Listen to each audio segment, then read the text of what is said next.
Live and Let Die by Ian Fleming.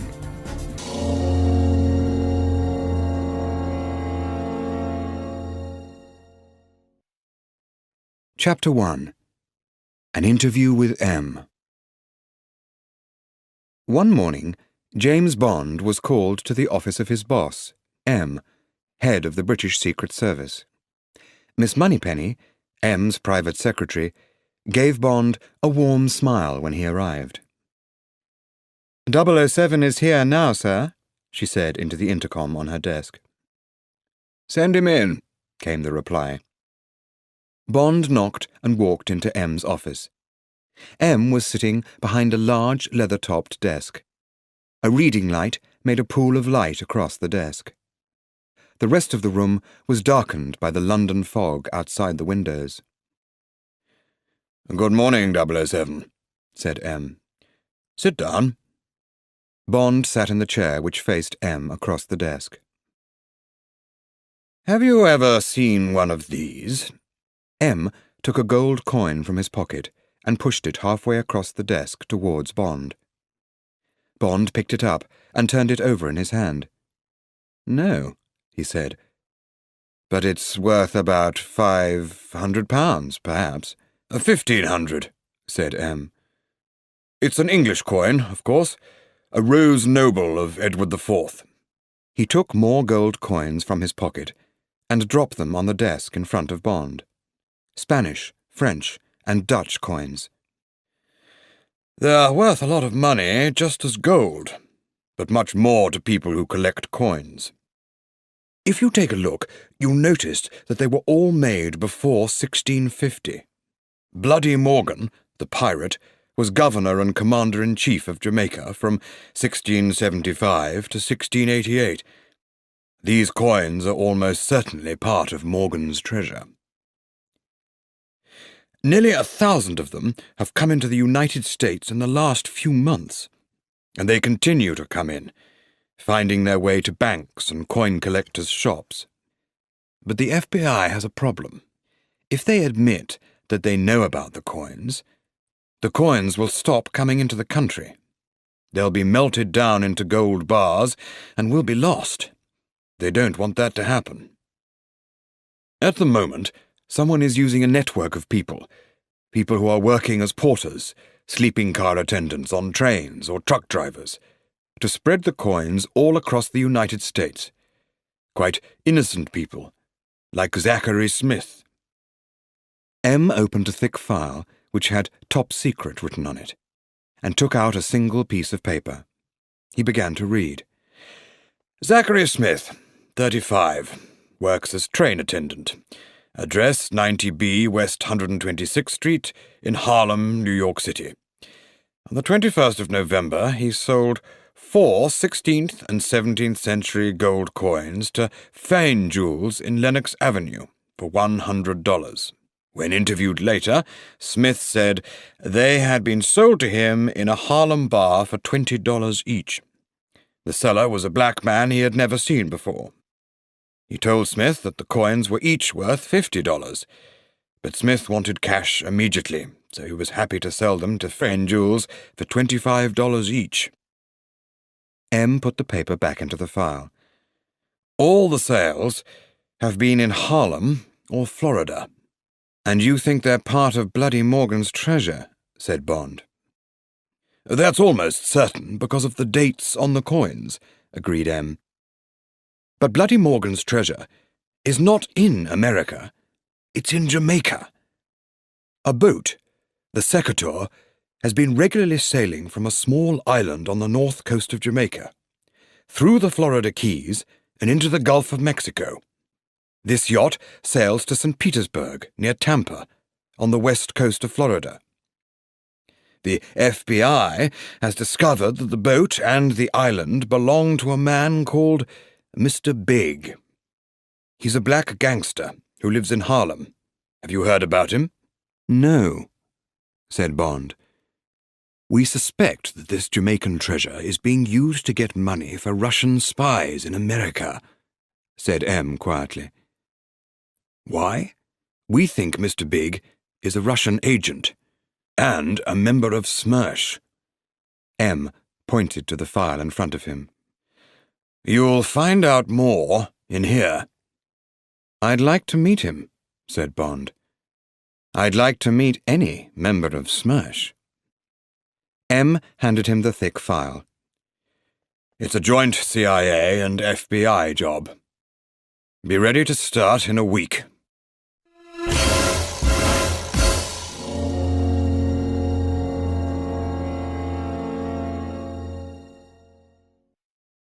Chapter 2.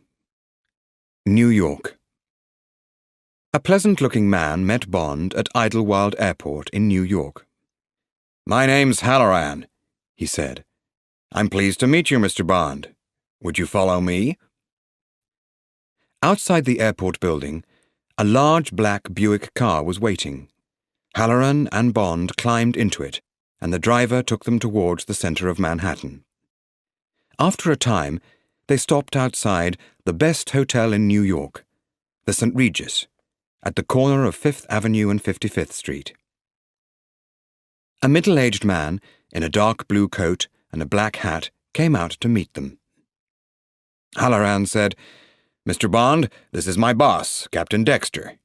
Can I leave him with you now, Captain? Sure, said Dexter. Ask for his bags to be sent up to room 2100, top floor.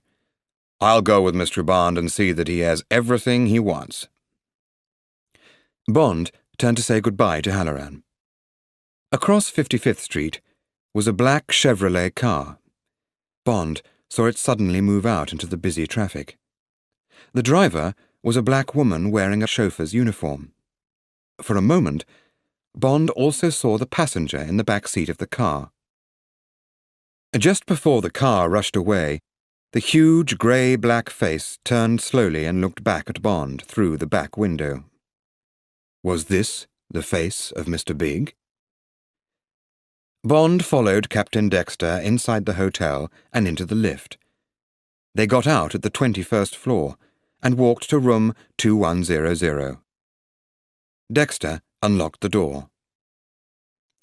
The room was an expensive-looking sitting room with comfortable chairs, light grey walls, and a long sideboard.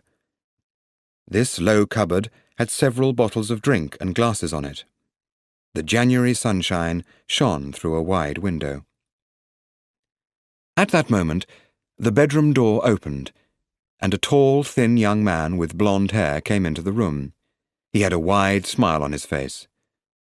Bond stared at him in surprise. Felix Leiter, said Bond. What are you doing here? He shook the other man's hand warmly. Are you on this job? Leiter smiled. The CIA thought we did well on that casino job, James. So yes, here I am. I'm the link between the CIA and our friends of the FBI.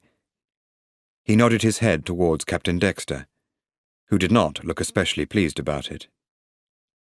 It's the FBI's case, here in America. But the CIA is interested in the Jamaican part of the job. You're here to look after the Jamaican side of things for the British. Sit down and let's have a drink. Lunch is on its way. They sat down and Leiter gave Bond a large glass. As Bond started to drink his martini, Captain Dexter said, Now, Mr. Bond, tell us what you know about this case.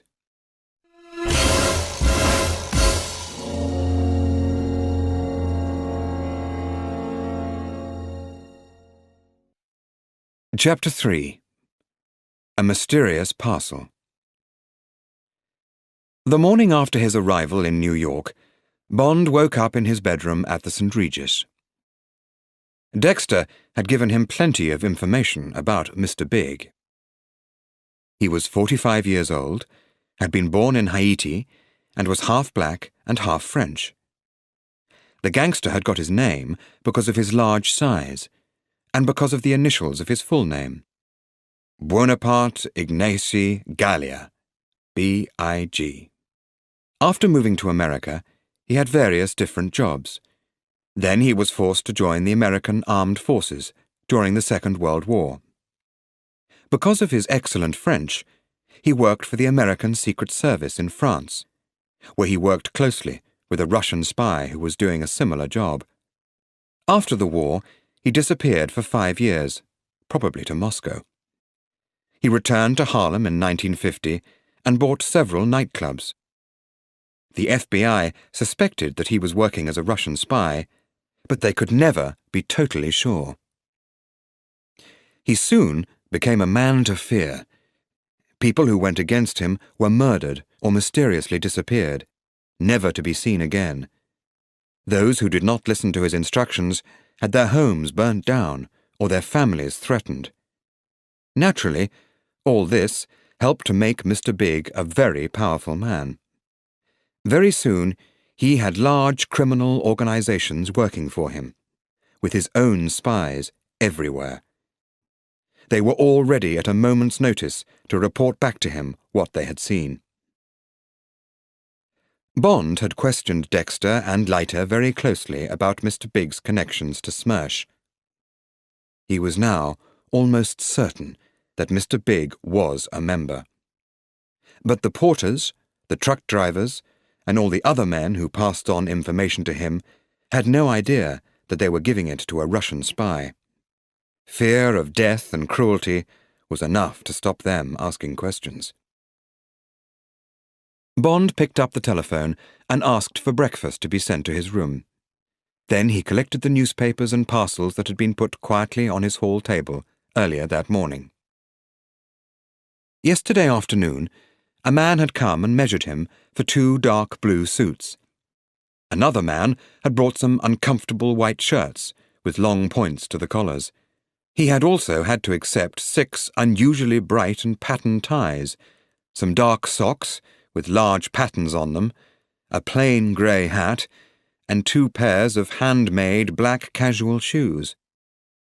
To hold all of these things, there was a lightweight American suitcase.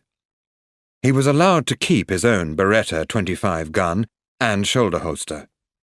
His other things were going to be collected at midday. They would be sent on to Jamaica to wait for him. It was all part of the Americanization of Bond, ordered by the FBI. His dark hair was now shorter, and he had been told that he was from Boston, New England, and was visiting New York during his holidays. He had been reminded to ask for the check rather than the bill in restaurants, and to say cab instead of taxi. Bond had a shower and dressed. Later, in a white shirt and blue trousers, he opened the door for the waiter. The man brought in Bond's breakfast, together with a brown parcel about a foot square. Bond told the waiter to put the parcel on the sideboard. Something else from Leiter, he guessed. It was only after he had finished eating that he heard the very soft ticking noise. It was coming from the sideboard. Tick-tock, tick-tock, tick-tock. Bond immediately dived to the floor behind an armchair. He waited nervously. Crack! The parcel exploded and fell to the floor. Bond looked over the back of the armchair. The glasses and bottles on the sideboard were broken, and there was a black mark from smoke on the wall behind them. He got up slowly and went straight to the window and opened it. Then he picked up the phone and called Dexter. Soon after, there was a knock on the door. "Who is it?" Bond called. "Dexter." Dexter came in, followed by a young man with a black box under his arm. The young man at once went down on his knees beside what was left of the parcel. He opened his box and put on some special gloves to protect his hands. Then he began to collect small bits of metal and glass from the carpet. Also lying on the carpet was a small metal tube. From it, the young man took out a piece of paper. Bond and Dexter read it. "The heart of the clock has stopped ticking. The beats of your heart are numbered. I know that number, and I have started to count." The message was signed 1, 2, 3, 4, 5, 6, 7. Mr. Big, said Bond. But how did he know you were here? Asked Dexter. Bond told him about the black Chevrolet car outside the hotel. But the point is, said Bond, how did he know what I was here for? It shows he's got spies everywhere, including in Washington and in the CIA.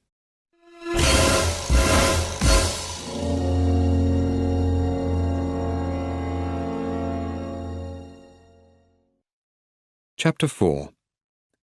The Whisper. Bond spent the morning on Fifth Avenue and on Broadway, looking in shop windows and watching the passing crowds. He had lunch at a restaurant on Lexington Avenue, then took a taxi to the police headquarters in the center of New York. He had arranged to meet Leiter and Dexter there at 2:30. A Lieutenant Binswanger of Homicide showed them Mr. Big's police record and the reports about the Secateur yacht. The boat had often sailed into St. Petersburg over the last 6 months. It always stopped at the jetty of the Ouroboros worm and bait shippers, a company whose main business was to sell live bait to fishing clubs in Florida and the Gulf of Mexico.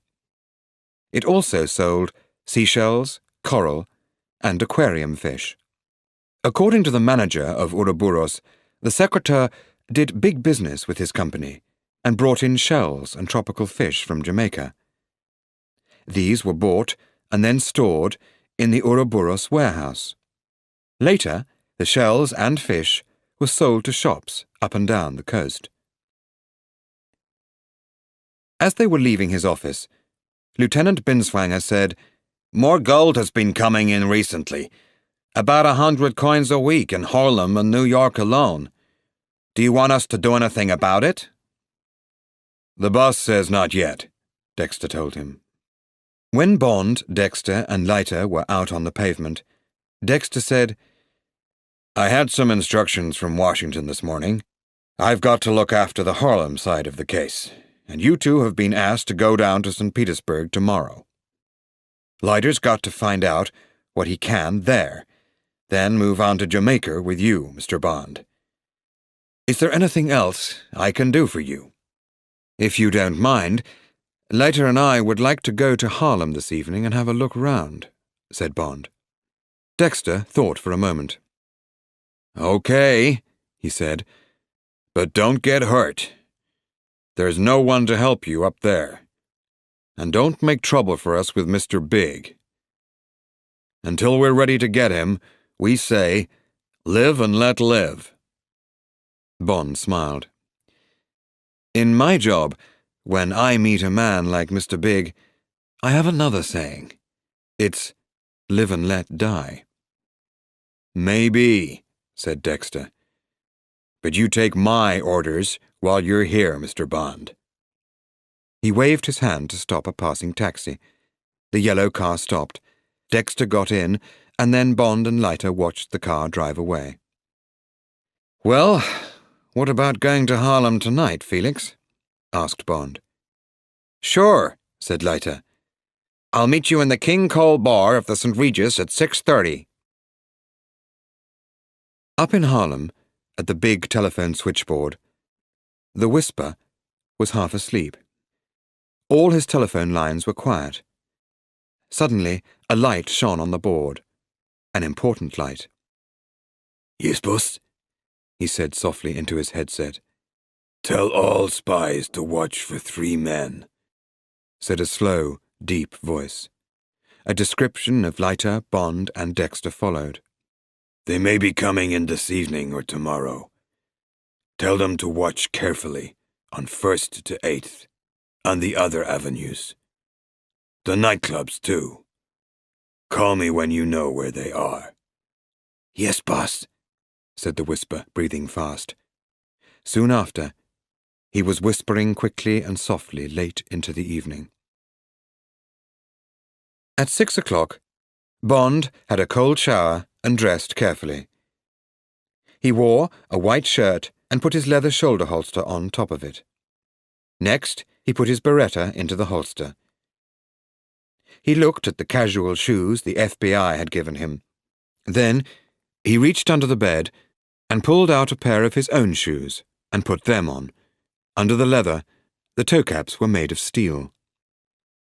At 6:25, he went down to the King Cole bar.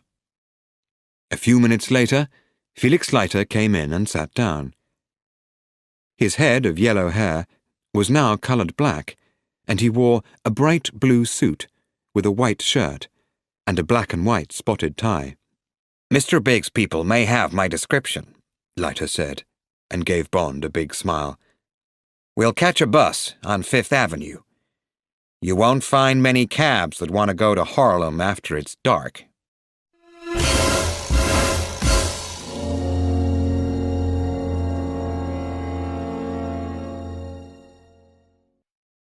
Chapter 5. Harlem. 3 men waited at the bus stop on the corner of 5th Avenue and Cathedral Parkway. They were wet and bored. They had been watching the traffic on 5th Avenue since 4:30, but now a bus stopped and one of the men got on it. He saw the 2 white men and sat down on a seat behind them. He had been given descriptions, and he recognized Bond, but not the other man. At the next stop, he got off the bus and hurried to the nearest public phone. The whisper questioned him urgently, then immediately started to pass on the information. "Boss, the Englishman is on a bus on 5th Avenue. He's got a friend with him, but the friend doesn't seem to match the description of either of the other 2. The whisper then described Leiter. "They're both coming north. Warn the clubs and get this information to T.H. Johnson, McThing, Blabbermouth Foley, Sam Miami," said the voice at the other end of the line. It spoke for another 5 minutes. After that, the whisper began giving out the news. From the moment Bond and Leiter walked into Sugar Ray's club on 7th Avenue, there was a team of men and women watching them, or waiting to watch them. These men and women reported what they saw to the whisper. The famous nightclub was crowded, and the walls were covered with pictures of Sugar Ray Robinson, the famous boxer. Bond and Leiter found an empty table, sat down, and ordered drinks. As Bond was paying the waiter, Leiter said suddenly, "Do you know where Mr. Big is tonight?" The waiter's eyes opened wide.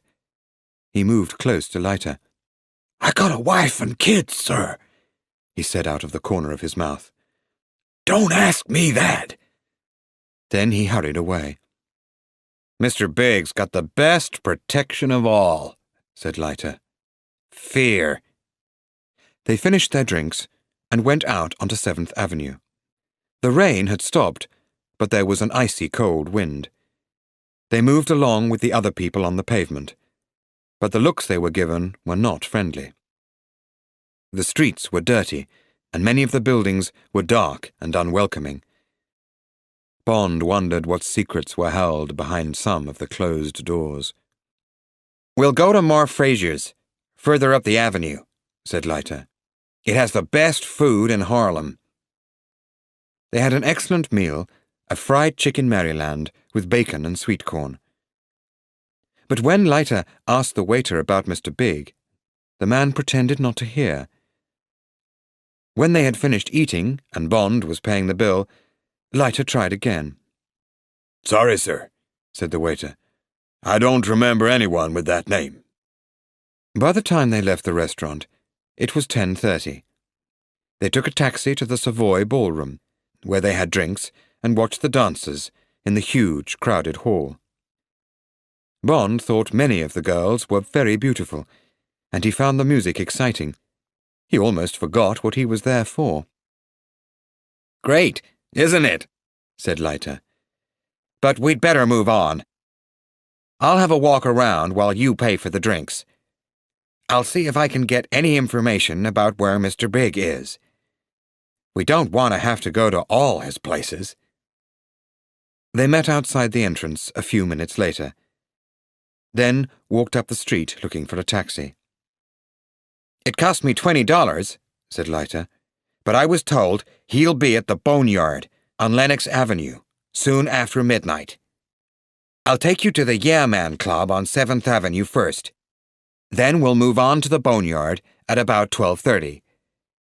There's a girl dancer there called Gigi Sumatra. I'm sure you'll like her very much, James." The big switchboard was almost quiet. The two men had been checked in and out of Sugar Ray's, Ma Fraser's, the Savoy Ballroom, and Yeah Man. The last call came at 12:30, as Bond and Leiter were on their way to the Boneyard. Mr. Big spoke on the phone to the head waiter of the Boneyard. "Two white men are coming in. Give them table Z." He made two more phone calls. One was to the MC, the Master of Ceremonies, the man introducing the entertainment. "Put the lights out at the end of Gigi's act," he said. "Yes, sir, boss," said the MC. The other call was to four men who were playing cards in a downstairs room. It was a long call, and the instructions were carefully explained and very detailed. At 12:45, Bond and Leiter paid their taxi driver and walked into the Boneyard.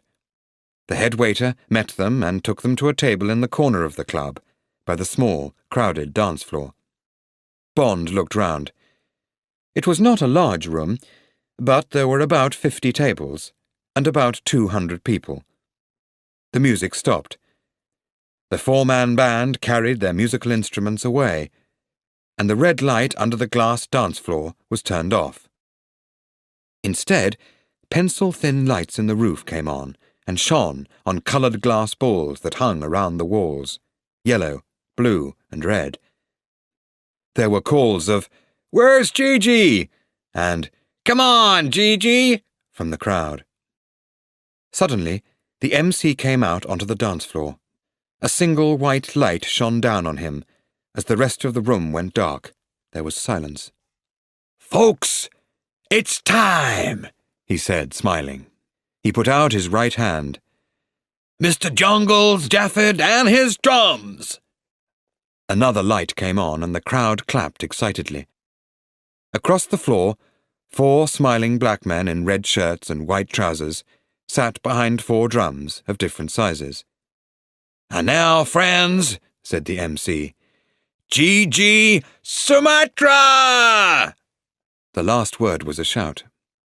Two huge black men ran out onto the dance floor. They were carrying a young woman. She was wearing a long black coat and had a black mask across her eyes. The men put her down in the middle of the floor, then moved away into the darkness.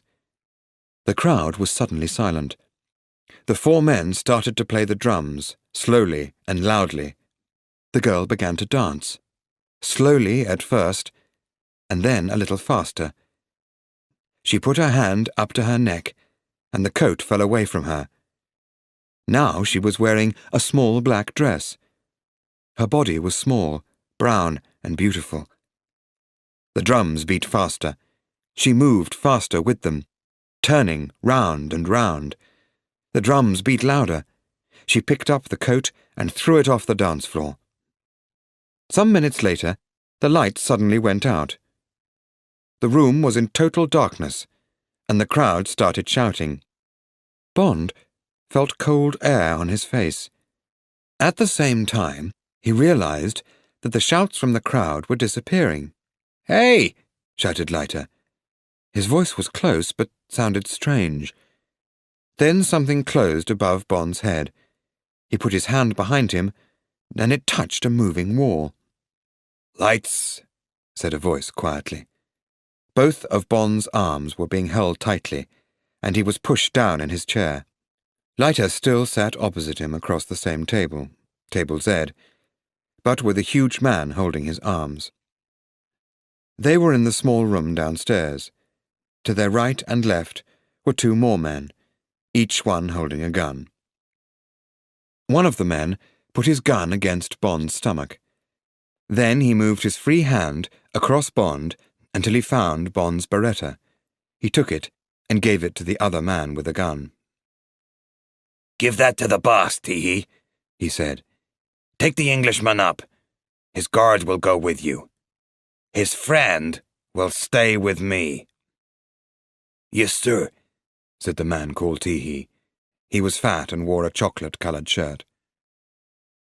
Bond was pulled up onto his feet. He had one foot under a leg of the table, and he pulled it hard. There was a crash of glass. At the same moment, Leiter kicked backwards behind his chair. His foot hit his guard's leg. Bond did the same, but missed. Then Leiter's guard threw him against the wall so hard that Leiter's nose was almost smashed. When he turned round, blood was pouring out of it. The man giving the orders spoke to Bond's guard. "Take him away. Mr. Big's waiting." He turned to Bond. "Say goodbye to your friend. You probably won't see each other again." Bond smiled at Leiter. "See you later," he said. Bond's guard turned him round and pushed him against part of the wall. A door opened suddenly, and the man called Teehee pushed past them. "This way," he said, and then the door closed behind them.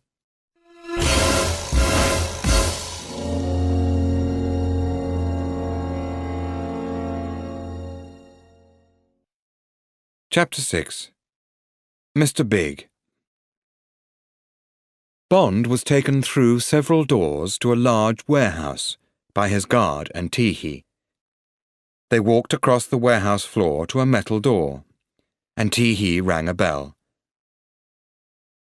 After a moment, the door opened. A man with a gun stepped back, and they went through into a hallway. "You can go in, Teehee," said the man with the gun. Teehee knocked on a door in front of them, opened it, and then took Bond into the room. Mr. Big sat behind an expensive desk, his huge head resting against the back of his chair. It was a great football of a head, twice the normal size and very nearly round. There were no hairs on the head, and the skin was grey-black. The face was like the face of a week-old dead man. There was nothing on the desk except an intercom with about 20 buttons, and a very small riding whip. Bond's guard led him across the thick carpet to a low chair. Bond sat down and faced the man across the desk. Mr. Big looked at him. There was one high window above his head, and all of the other walls were covered with bookshelves. Bond could not see a door. Mr. Big spoke.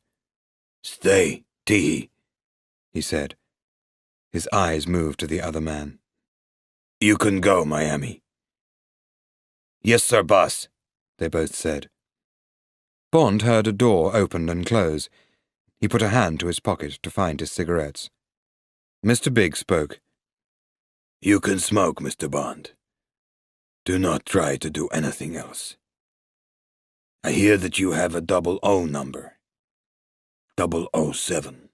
Which means you have had to kill a man. Have you been sent over here to kill me?" So, Moscow sent him my description, Bond thought. "Mr. Bond, you must answer me if you and your friend want to stay alive," said Mr. Big. "And don't try to lie to me. I shall know if you do." Bond answered carefully. "English gold coins have been bought and sold in America. Edward IV rose nobles," he said. "Some have been sold in Harlem. The American government asked for help to discover where they're coming from. I came to Harlem to investigate. I came with a man from the American Treasury, who I hope is now safely on his way back to his hotel." "Mr. Leiter is an agent for the CIA, not the Treasury," said Mr. Big. He is in a very dangerous situation at the moment. He thought for a moment, then said, Tee, tie Mr. Bond to his chair. Bond started to get up from his seat. Don't move, Mr. Bond, said Mr. Big. Unless you want to be shot. Bond sat down again. Immediately a belt was passed round his body. 2 belts went round his wrists and were tied to the arms of the chair. Then 2 more were tied round his legs. Mr. Big pushed down a button on the intercom. Send in Miss Solitaire. Part of a bookcase to the right of the desk opened, and a very beautiful woman came in. The woman looked over Bond, inch by inch, from his head to his feet. She turned to Mr. Big. "Yes?" she asked simply. Mr. Big did not move his head. He spoke to Bond. This is a very clever woman, Mr. Bond, he said. She is telepathic. She knows at once when someone is not telling the truth. He turned and looked at her coldly. I'm going to marry her because she is so special. But at the moment, she will have nothing to do with men. That is why, in Haiti, where she comes from, she was called Solitaire. Sit down, he said quietly to her. Tell me if this man lies. The woman got a chair and sat down near Bond. Her blue eyes looked into his, and they seemed to have some sort of message for him. She was wearing a long white evening dress, which showed the shape of her beautiful body. She had diamond earrings and a diamond bracelet on her left wrist, but no rings on her fingers. As he watched her, she leaned forward, her knee almost touching his. The silent message was clear, and a warm smile must have appeared on Bond's face. Suddenly, Mr. Big picked up the riding whip from the desk and hit the girl cruelly across her shoulders. Sit up, he said. She sat up slowly. She had a pack of playing cards in her hands, and used them to send Bond another silent message. She opened the pack so that the Knave of Hearts was opposite the Queen of Spades. Then she brought the 2 halves of the pack together so that the 2 cards kissed. At no time did she look at Bond, but now he was sure that he had a friend. Are you ready, Solitaire? Asked Mr. Big. Yes, the cards are ready, she said. Mr. Bond, look into the eyes of this woman and tell me again the reason you are here. Bond looked into her eyes and repeated what he had said earlier. Did the woman know that he was not telling the whole truth? If she did, would she speak for him or against him? For a moment there was silence. She looked at Mr. Big. He speaks the truth, she said coldly.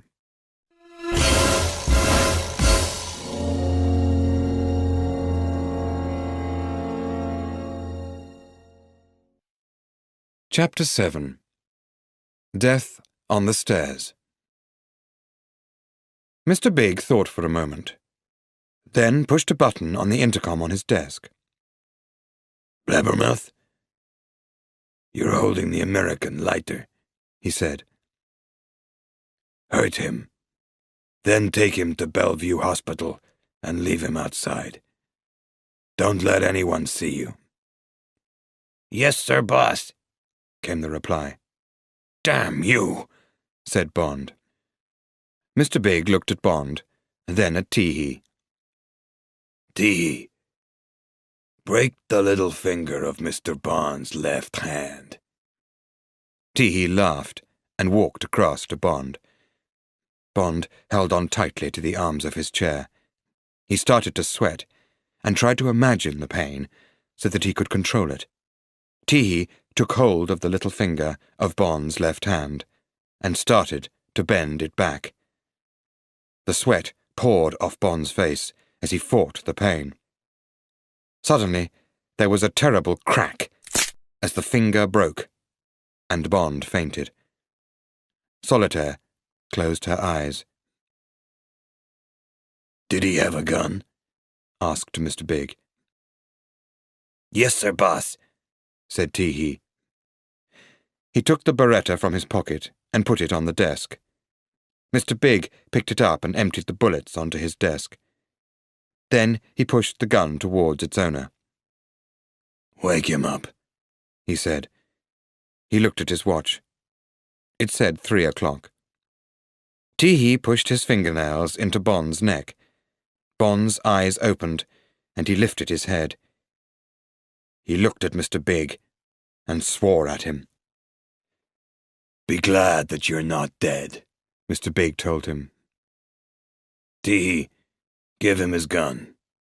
I have the bullets." Teehee took it off the desk and put the Beretta into Bond's shoulder holster. "So, why are you still alive, Mr. Bond?" said Mr. Big. "Why aren't you at the bottom of the Harlem River? I'll tell you. Because it would be a nuisance for me to have a lot of people asking questions about the disappearance of yourself and Mr. Leiter.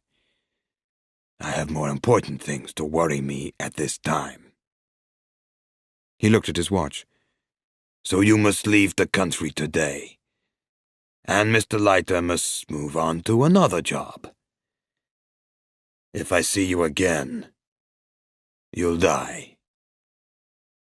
Teehee, take Mr. Bond to the garage. Tell 2 men to take him to Central Park, and leave him there." Teehee took the belts from Bond's wrists and legs. Next, he took Bond's injured left hand and pushed it up behind his back. Then he took off the belt around Bond's body and pulled him to his feet. Solitaire was staring at her hands. She did not look up. Teehee pushed Bond forward towards a bookcase. He reached across and put a hand on one of the books, and a large part of the bookcase opened like a door. He pushed Bond through and closed the bookcase behind him. They walked down a short corridor towards some stairs.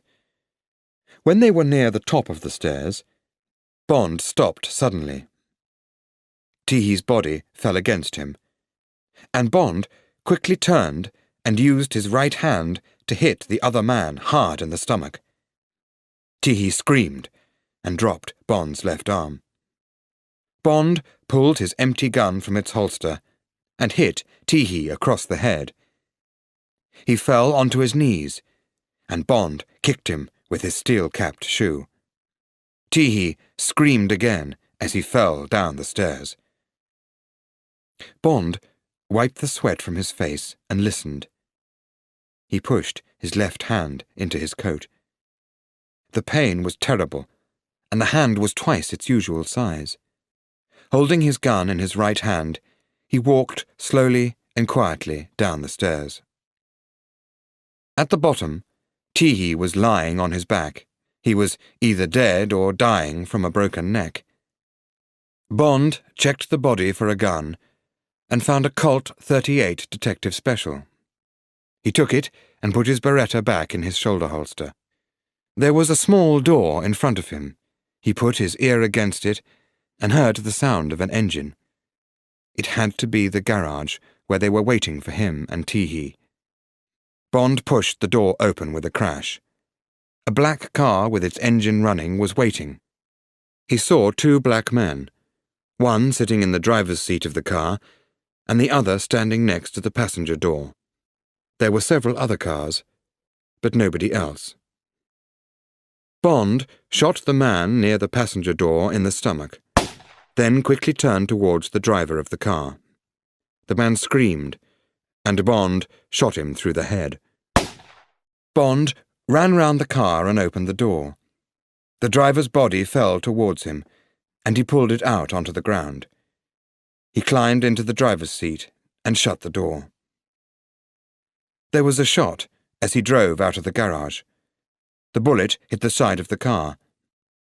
Bond guessed that the first man was still alive and had managed to reach his gun. Outside the garage, the street was dark and empty. At the end of the street, Bond came to some red traffic lights. He drove through them. There were several more dark streets before he came to an avenue with streetlights. There was traffic now. Further on, he checked the street signs and saw that he was on the corner of Park Avenue and 116th Street. He slowed again at the next street. It was 115th. He was going away from Harlem and back into the city. He turned into 60th Street, stopped the car, and got out. He took the gun off the passenger seat and pushed it into his belt. Then he walked back to Park Avenue. A few minutes later, he stopped a taxi. Back at the St. Regis Hotel, the man at the desk had a message for him. Bond opened the envelope with his right hand. It was from Felix, sent at 4 a.m. "Call me at once," it said.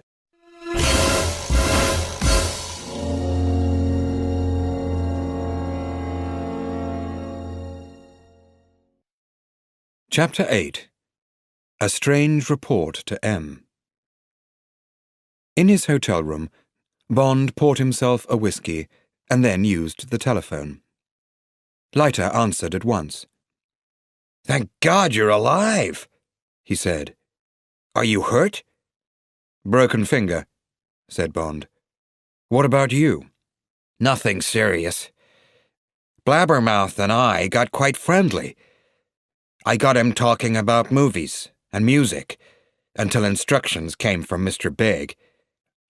Then he said, 'Sorry, mister,' knocked me out and took me to Bellevue Hospital. He left me outside. I went to the emergency room where they looked at my head. Then I came home. I got telephone calls from the police and the FBI. Mr. Big had complained that a crazy Englishman had shot 3 of his men early this morning, a waiter at the boneyard and 2 drivers, and had stolen one of his cars. Mr. Big wants the police to do something about it, but I talked to them and the FBI. They're not going to chase after us, but they're very angry, and we've both got to get out of New York at once. Also, Mr. Big will be coming after you, James. Now, tell me exactly what happened to you." Bond told his story. When he had finished, Leiter said, "That solitaire lady certainly seems to be your friend. We need to make plans. Listen, I'll phone you again in a few minutes. First, I'll get the police doctor to come and see you. While you're waiting, you'd better call your boss in London." 10 minutes later, Bond was speaking to M. He chose his words carefully. He knew that someone might be listening to the conversation. "It's James, sir," he said. "I may need a bit of help. I went across town to see our main customer last night. 3 of his best men became sick while I was there." "How sick?" asked M. "As sick as a person can be," answered Bond. "Did you get sick?" "Only a little, sir," said Bond. "But Federated thinks I'll feel better away from town." Bond smiled. M would know that Federated was the FBI. "So Felicia and I are going soon." "Who?" asked M. "Felicia." Bond spelt the name. "You know, my new secretary from Washington." "Oh, yes," said M.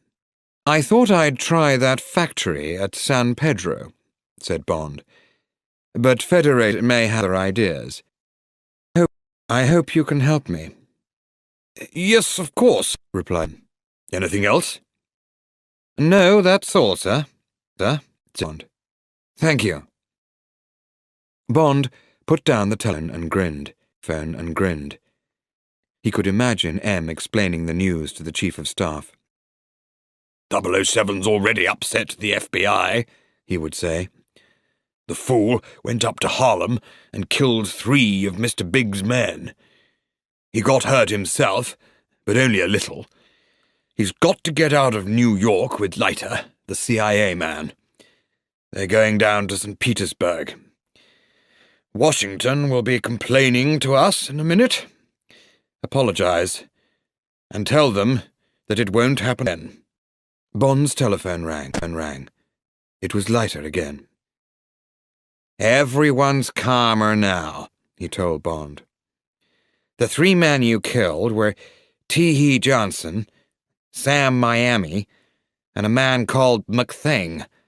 The police wanted all of them for different crimes. The FBI wants you to be sent home, so we'd better get out of town quickly. We can't go together, so you're going on the train and I'll fly. Write this down. Bond reached for some paper and a pencil. Pennsylvania Station, track 14, Leiter told him. 10:30 this morning. The Silver Phantom. It goes to St. Petersburg through Washington, Jacksonville, and Tampa. Pullman car 245, compartment H. The ticket will be on the train in the name of Bryce.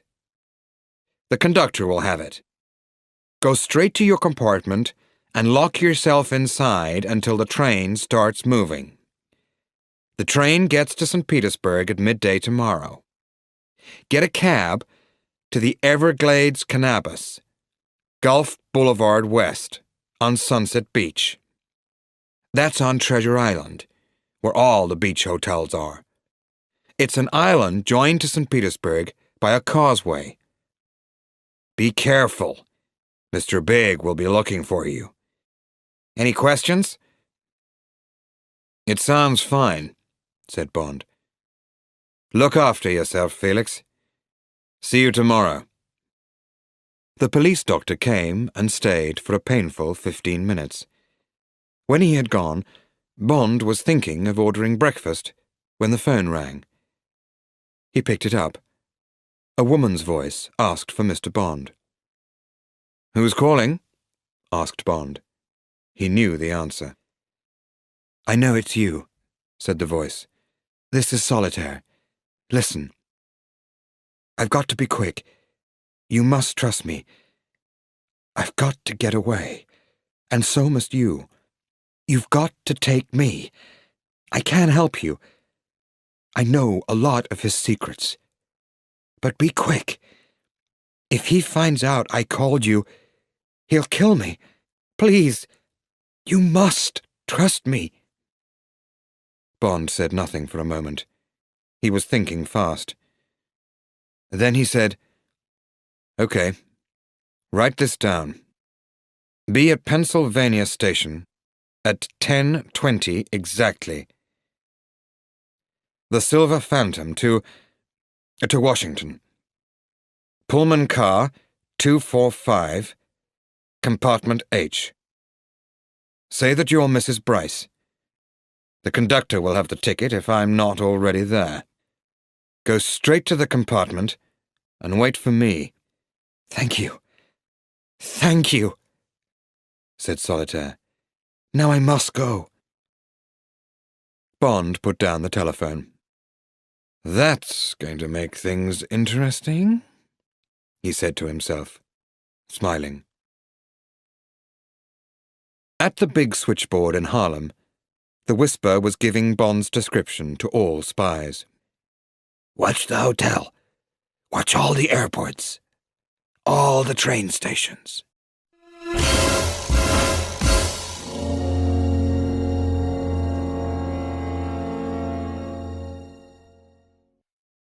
Chapter 9.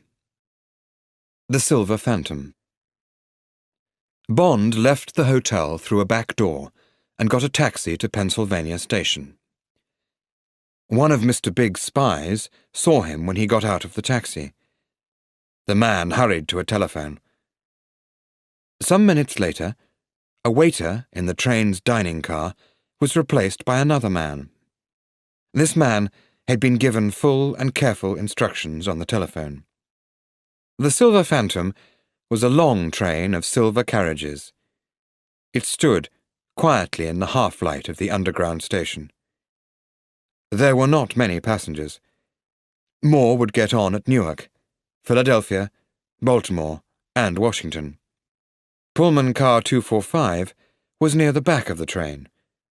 A porter stood at the door. His black face was bored but friendly. "Compartment H," said Bond. "Mr. Bryce?"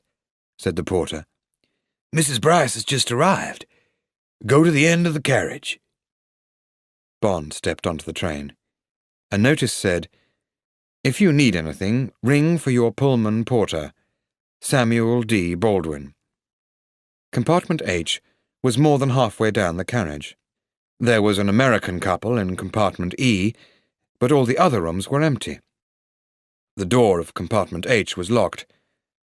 Bond knocked. "Who's that?" asked a woman's voice nervously. "It's me," said Bond. The door opened.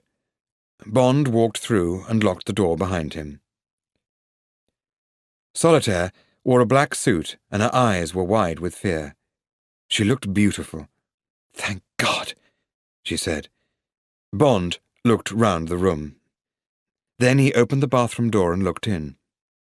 It was empty. Moments later, the train began to move. He sat down on a seat with his back to the engine. Solitaire sat down opposite him, and he saw the dark skin under her eyes.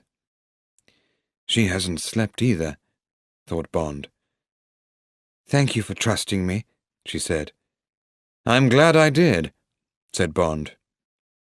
He was trying to open a new pack of cigarettes with his right hand. She reached over, took the pack, and opened it for him. "You're going to be busy," he said, smiling. "I smoke 3 packs a day." "I'll just help with the new packs until we get to St. Petersburg," she said. Bond's smile disappeared, and his eyes narrowed. "What's wrong?" she said. "Oh, I knew we were going further than Washington. Mr. Big was certain you'd travel to Florida. I heard him warning his people down there about you. He spoke to a man called the Robber. He told him to watch the airport at Tampa and the trains. Perhaps we should get off the train earlier, at one of the small stations up the coast. Did they see you get on the train?" "I don't think so," said Bond. He was calm again. "Did you have any trouble getting away?" "It was my day for a singing lesson," she said. "Mr. Big wants me to be a singer at the boneyard. One of his men took me to my teacher, and he'll be there to collect me at midday." She looked at her watch. "They'll be looking for me in about an hour. I waited until the car had gone, then telephoned you. Next, I got a cab and went into the city. I bought a toothbrush and a few other things. All I've got with me is my jewelry and about $5,000 of my own money." She looked out of the window. "I've been locked up with Mr. Big and his gangsters for such a long time. It feels wonderful to be away from them." "You saved my life last night. Are you really telepathic?" "Yes," she said.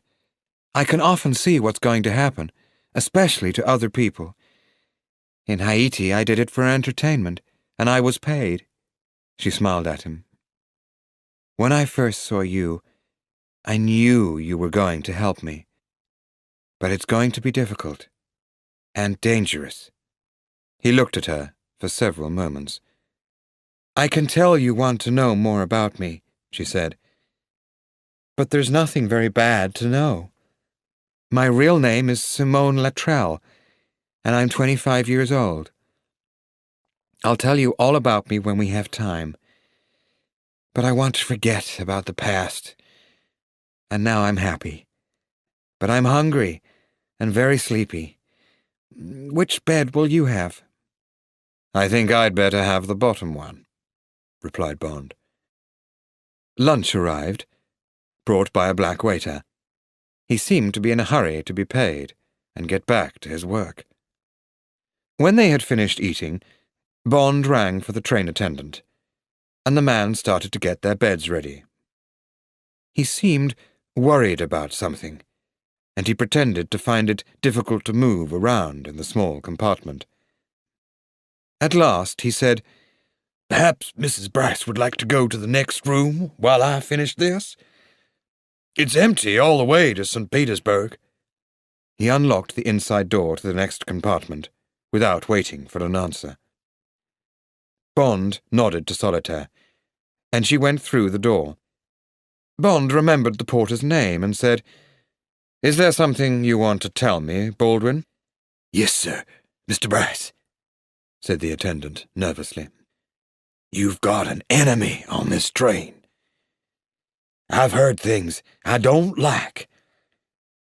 There's a man who's very interested in you, and he's a bad man.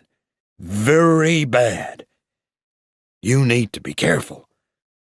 He took 2 small pieces of wood from his pocket. "Push these under the doors to stop them opening." "But—" Bond began. "Can't help you any more, sir," said Baldwin. "I'll bring your dinner later. Don't let anybody else into the room." He went out quickly. Bond opened the inside door. "He's finished," he told Solitaire. She came back into the compartment and climbed up onto the top bed. The room was almost in darkness, with just a small light on by the bottom bed. Bond pushed the pieces of wood carefully under both doors. Then he took his coat off, lay down on his bed, and went to sleep. A few carriages away, a black waiter was waiting for the 10-minute stop at Philadelphia. He had a message that he needed to send.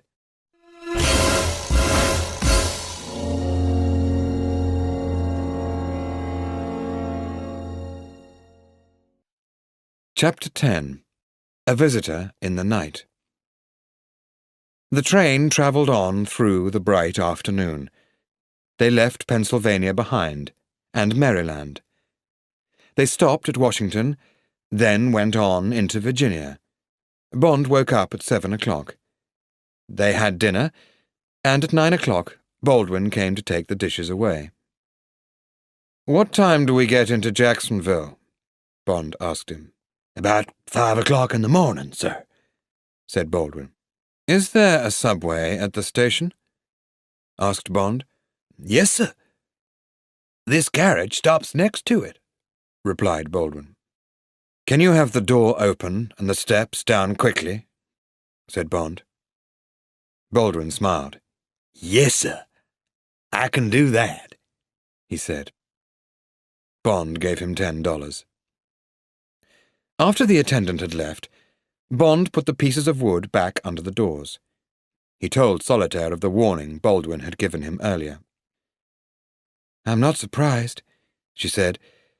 "They probably saw you coming into the station. Mr. Big's got a team of spies everywhere. There will be one of them on the train, an attendant or a waiter, or someone else in the dining car. He can make these people do anything he wants them to do." "Is it true that he's a member of SMERSH, the Russian spy organization?" asked Bond. "I don't know what SMERSH is," said Solitaire. "But I know he works for Russia. I've heard him talking to Russian visitors. And if Moscow is using him, they are using one of the most powerful men in America. He can find out anything, and if he doesn't get what he wants, somebody is usually killed." "So I've heard," said Bond. He looked at his watch. It was 10 o'clock. "We need to get as much sleep as we can," he said. "We'll get off the train at Jacksonville and find another way down to the coast. Maybe his spies won't see us." Suddenly, Solitaire put her arms around his neck and kissed him. "I always hoped that I would meet someone like you," she said quietly. Bond smiled at her. "I think we need to get some sleep. We'll have to wake up at 4 o'clock, he said. Then he quietly pulled the piece of wood away from under the door that opened into the next compartment. He turned the lock. He took the Beretta out of its holster, then looked at Solitaire, and nodded his head towards the door.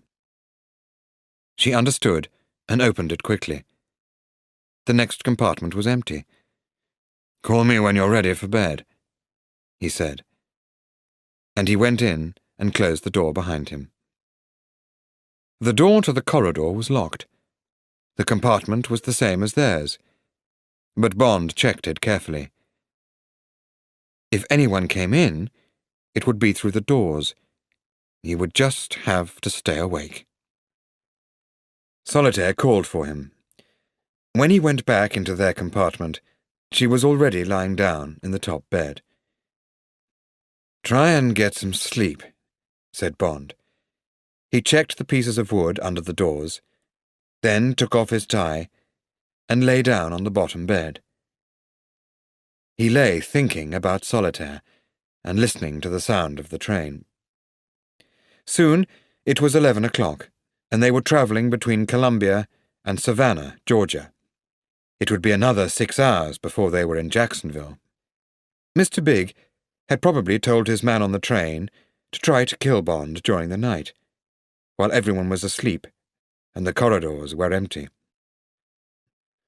Bond read for a while, then turned off his light and thought about Solitaire and the future. He was half asleep when he heard someone trying to unlock the door of their compartment. It was 1 o'clock.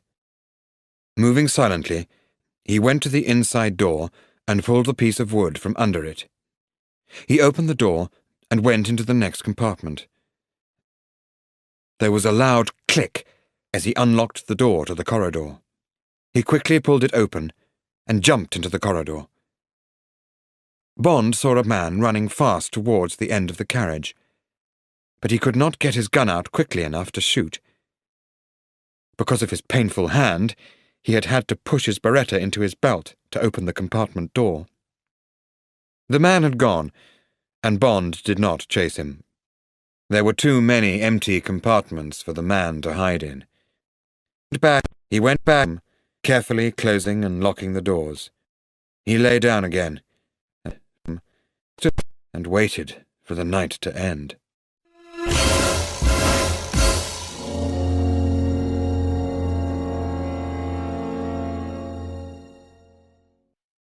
Chapter 11.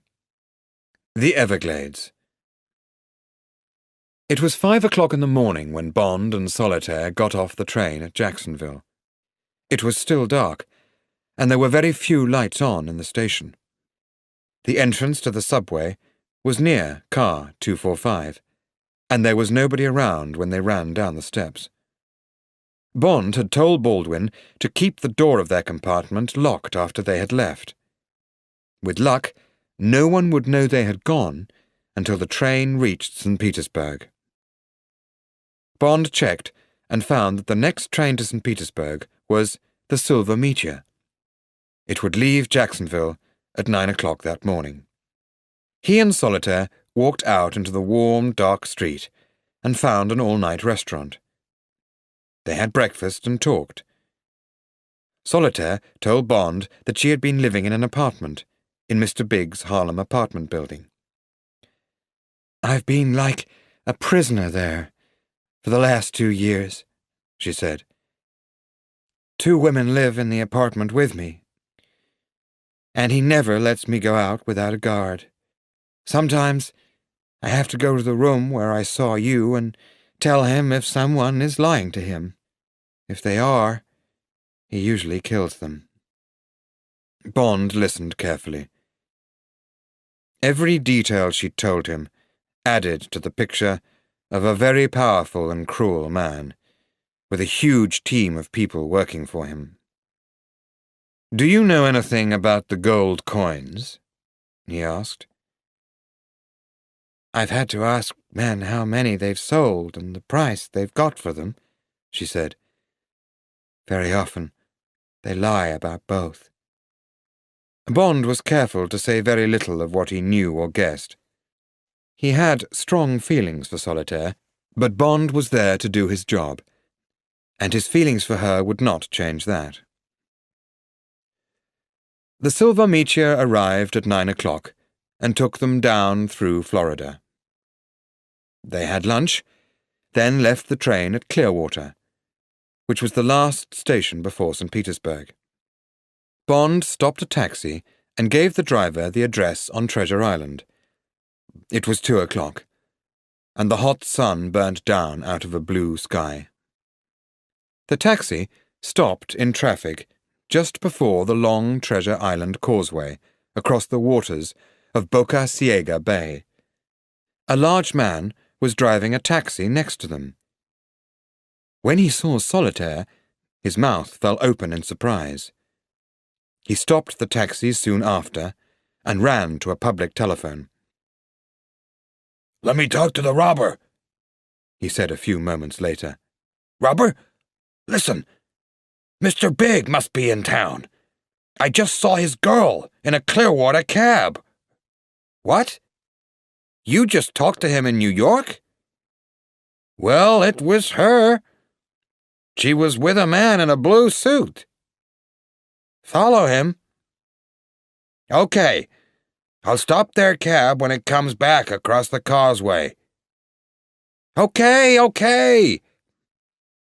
5 minutes later, the man called the robber was speaking to Mr. Big in New York. He had been warned about Bond, but Solitaire was a surprise. He listened to the instructions from Mr. Big, then thought for a moment. $10,000 to do the job. He would need 2 men, so that would leave $8,000 for him. He smiled, then picked up the telephone again. Bond and Solitaire got out of the taxi at a group of small white and yellow beach houses, called the Everglades. These were on 3 sides of a square of grass, which went down to a beach and the sea. The 2 of them went through a door with the word office on it. The woman behind the desk had blue-grey hair. She smiled. "Yes?" "Mr. Leiter," said Bond. "Oh, yes," she said. "You're Mr. Bryce. I'll show you to your cottage. Number 1, right down by the sea. Mr. Leiter's been waiting for you." She looked at Solitaire. "This is Mrs. Bryce," said Bond. "Oh," said the woman. "I'm Mrs. Stuyvesant." She took them down a path to a cottage and knocked on the door. Leiter opened it. His mouth fell open in surprise when he saw Bond. "This is my wife," Bond said quickly. "Oh, yes. Hello," said Leiter. He almost pulled the 2 of them into the cottage, then shut the door before Mrs. Stuyvesant could speak. A small living room looked across the beach to the sea. It had comfortable beach chairs and a large table with a glass top. There was a white telephone and some flowers on the table. Bond and Solitaire sat down, and Bond lit a cigarette. He put the pack on the table. Leiter was still staring at them, his eyes wide with surprise, unable to speak. Suddenly, the telephone rang and Leiter picked it up. "Is that you, Lieutenant?" he said. "Yes. He's here. He's just arrived." He listened for a moment, and then turned to Bond. "Where did you leave the train?" Bond told him. "Jacksonville," Leiter said into the phone. "Yes. I'll get the information from him and phone you later." He put down the telephone and sat down opposite Bond. He looked at Solitaire. "I guess you're Solitaire," he said, and smiled at her. "She's working with us now," Bond told him. "That's great," said Leiter. "Well, you won't have seen the newspapers or heard the radio, so I'll tell you. The Phantom was stopped soon after Jacksonville. Your compartment was bombed, and the bomb killed the train attendant. He was outside in the corridor. The police started asking questions immediately. Who did it? Who are Mr. and Mrs. Bryce? Where are they? Of course, we thought you'd been kidnapped. Then the police found out that your tickets had been bought in New York by the FBI. And after that, everyone wanted answers from me." He reached across for one of Bond's cigarettes. "Now, tell me your story." Bond told him. "Did anyone see you when you left the train at Jacksonville?" asked Leiter. "I don't think so," said Bond. "But we'd better keep Solitaire here until we can get her safely away. We'll put her on a flight to Jamaica tomorrow. I can get someone to look after her there until we come." "Okay," said Leiter. "We'll get a ticket for her to fly to Miami tomorrow. From there she can fly to Jamaica. She should arrive in Jamaica by tomorrow evening." "Is that okay, Solitaire?" asked Bond. Solitaire was staring out of the window. "Yes," she said nervously. "Yes, I suppose that's all right."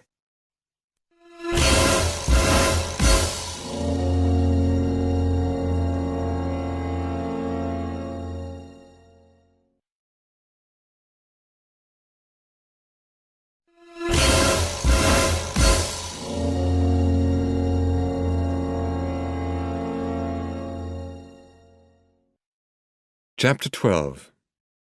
Death of a Bird. Solitaire stood up. "I'll take my things to the bedroom," she said. "I expect you two have a lot to talk about." "You can have James's room," said Leiter. "He can share my room." He took her to the bedroom, then went into the kitchen and came back with a bottle of whiskey and 2 glasses. When the 2 men were holding their drinks, Leiter began to talk about the train. "It left Jacksonville about 5 o'clock, he said. "It got to Waldo at about 6, and the bomb exploded soon after it left. Here's what I think happened. Just after the train leaves Waldo, Mr. Big's man gets into the compartment next to yours. He puts some sort of sign in the window, a message to show that your compartment is to the right of it, maybe a towel or something like that. About 20 minutes after leaving Waldo, the train driver gets an emergency signal to stop the train. There's a gray Buick car waiting on the road that runs next to the train track. The train driver sees 3 black men get out. 2 are carrying guns, and the other man has something in his hand. They walk along the train and stop outside car 245. The 2 men with guns shoot out the glass in your compartment window. The other man throws in the bomb. Then all 3 run back to the Buick. They drive away fast. The bomb goes boom! End of James Bond.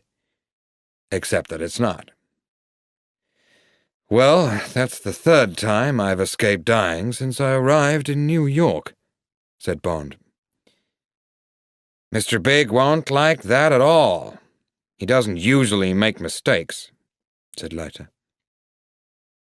"Tell me, what more do you know about the gold coins?" asked Bond. "They definitely get into the USA through St. Petersburg," said Leiter. "The secretary comes straight from Jamaica and always stops at that factory, What's it called? Ouroboros, said Bond. Let's go and see the place, said Leiter. The Secateur is in Cuba now. It left St. Petersburg a week ago. They searched the yacht when it came in and when it left, but didn't find anything, of course. No gold coins. But let's go and see if we can have a look at Mr. Big's robber. Go and tell Solidaire to stay here until we get back. Then we'll take her out to dinner. But Solitaire did not want to be left alone. I want to get away from here, she told him with fear in her eyes. Bond kissed her. It's all right, he said. We'll be back in an hour. Nothing can happen to you here. Then I won't leave you until you're on the plane. Leiter had a car waiting outside. Minutes later, Bond was driving the car across the causeway from Treasure Island to the city of St. Petersburg. When they came to the city's waterfront, Leiter said, We'd better get out and walk. The robber's place is near here. They left the car and walked to a narrow street which ended at a small wooden jetty that reached out 20 feet into the sea. Next to the open gate of the jetty was a long, low warehouse. Painted on the wide door were the words, Ouroboros, worm and bait shippers, coral, shells, tropical fish. Inside the big door, there was a smaller door, with a lock on it. The sign on this smaller door said, Private. Keep out. The robber was sitting in a chair outside the small door. He was cleaning a gun. A Remington .30 rifle, Bond thought. He was about 40 years old, with a thin, dark face. He looked cruel and cold, like the bad man in a crime film. Bond and Leiter walked past him and onto the jetty. He did not look up, but Bond could feel the man's eyes following them. They watched a large grey bird, a pelican, flying above the water. Suddenly, it flew down into the water and came back up holding a fish. Moments later, it flew slowly back, landed on the jetty and swallowed the fish. Bond and Leiter turned around and walked back to the robber. He was still cleaning the rifle. Good afternoon, said Leiter. Are you the manager here? Yeah, said the man without looking up. Could we leave our boat here? Asked Leiter. It's too crowded everywhere else. No, said the man. Leiter took a $20 bill from his pocket and held it out to the robber. Would this help to change your mind? No, said the robber. Then, after a moment, he asked, What's the name of your boat? The Sybil, said Leiter. The robber stared at them. Then he moved the rifle across the front of both Bond and Leiter. They did not move. The robber pointed the rifle down the jetty, narrowed his eyes and pulled the trigger. The pelican made a small noise, and they heard its heavy body fall into the water. Why did you do that? Asked Bond angrily. Practice, said the robber, putting another bullet into the rifle. He stared at them. You got guns. I can smell them. He moved the rifle so that it pointed at Leiter's stomach. Then he got up and opened the door behind him. Come around here again, and I'll shoot you. Just like the bird. I've had enough of cops like you looking around and asking questions. He went into the warehouse and closed the door with a crash behind him. Bond and Leiter looked at each other. So we won't be going in the front door, said Bond, smiling. But every warehouse has more than one door. We'll check that on our next visit, said Leiter. We'd better get back to Solitaire. They drove back to the Everglades, where they found Mrs. Stuyvesant waiting outside. She saw them get out of the car and hurried towards them. "There was a large wooden box delivered to your cottage, Mr. Leiter," she said. "Very large. The two men who brought it had trouble getting it through the door. I hope—" Her mouth fell open in surprise as Bond and Leiter turned and ran towards the cottage.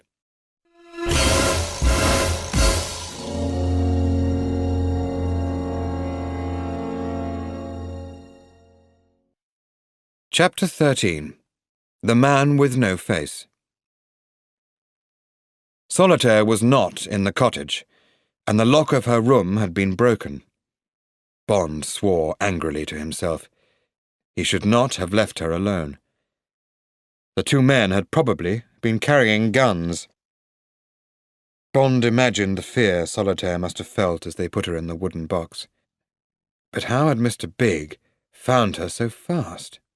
It was just another example of the fact that Mr. Big's spies were everywhere. Leiter was speaking to the FBI on the telephone.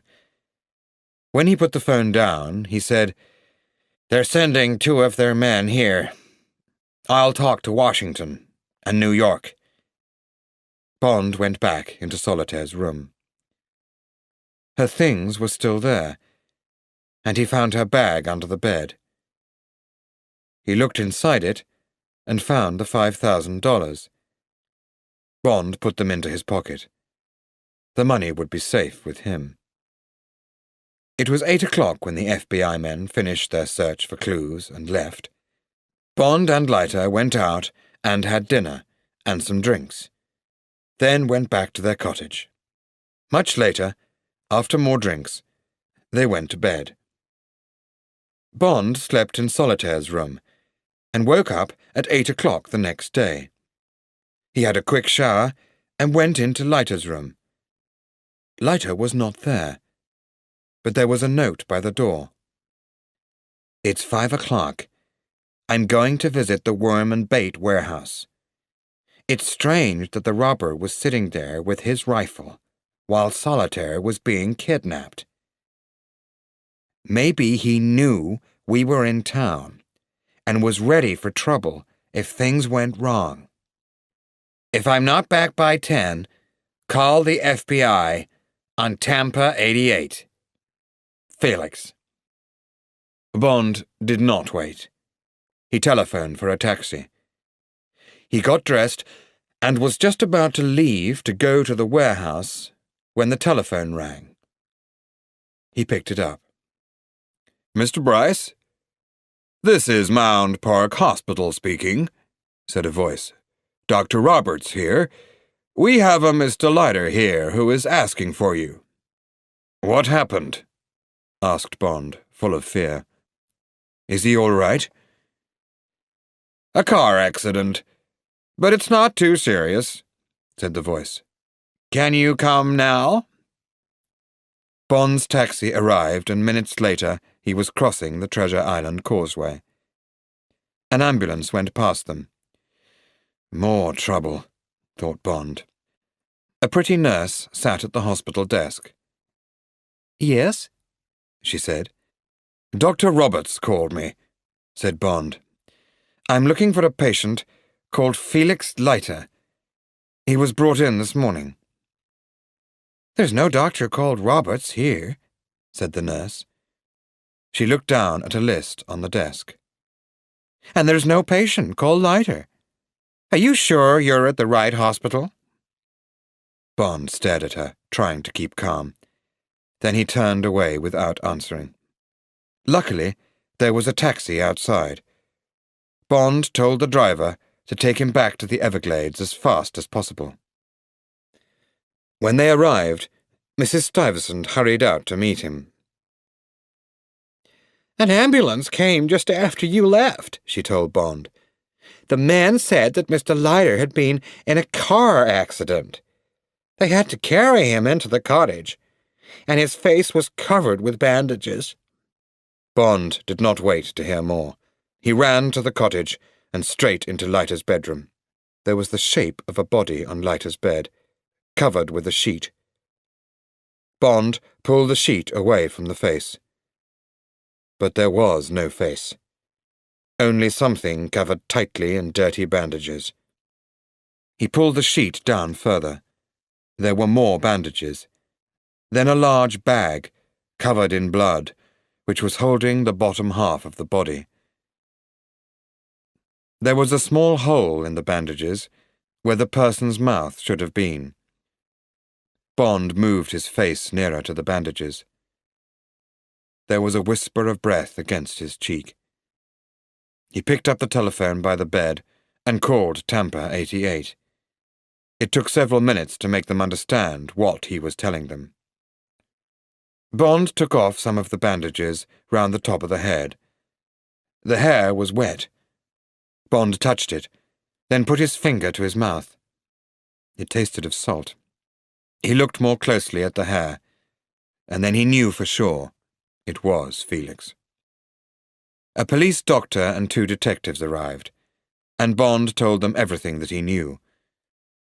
After some time, the police doctor came out from the bedroom. "I think he'll live," he told Bond.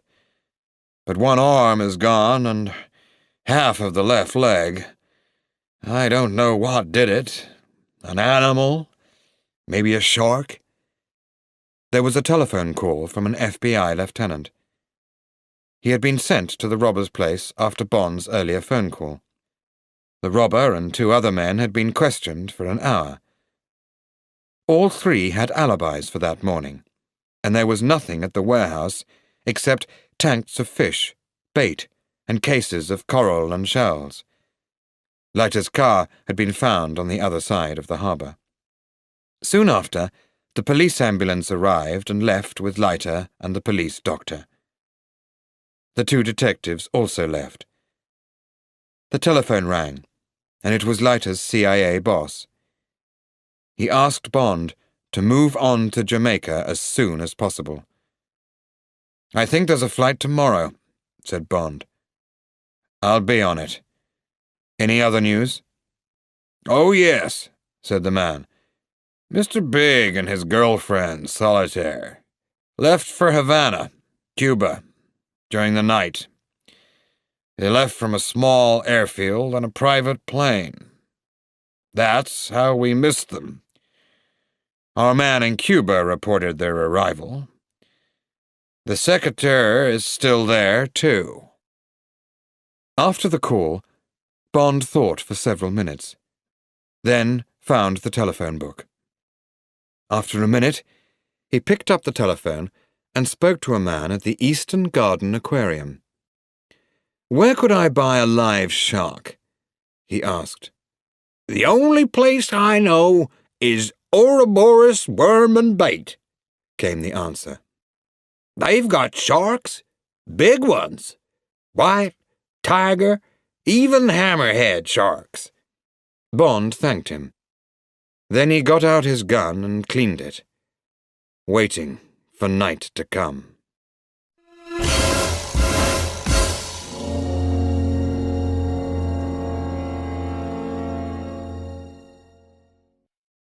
Chapter 14. The Robber. At 6 o'clock, Bond paid his bill at the Everglades and left. Leiter's car had been returned, and Bond drove it into the town. He visited a shop and bought several things, then found a restaurant. After dinner, he drove to the harbour and parked the car near the sea. It was a bright, moonlit night, and he walked along by the low sea wall.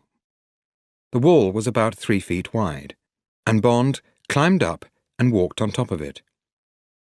When he got close to the warehouse, he jumped off the wall into the parking space at the back of the building. Above his head, the roof and top part of the south wall of the warehouse were all made of glass.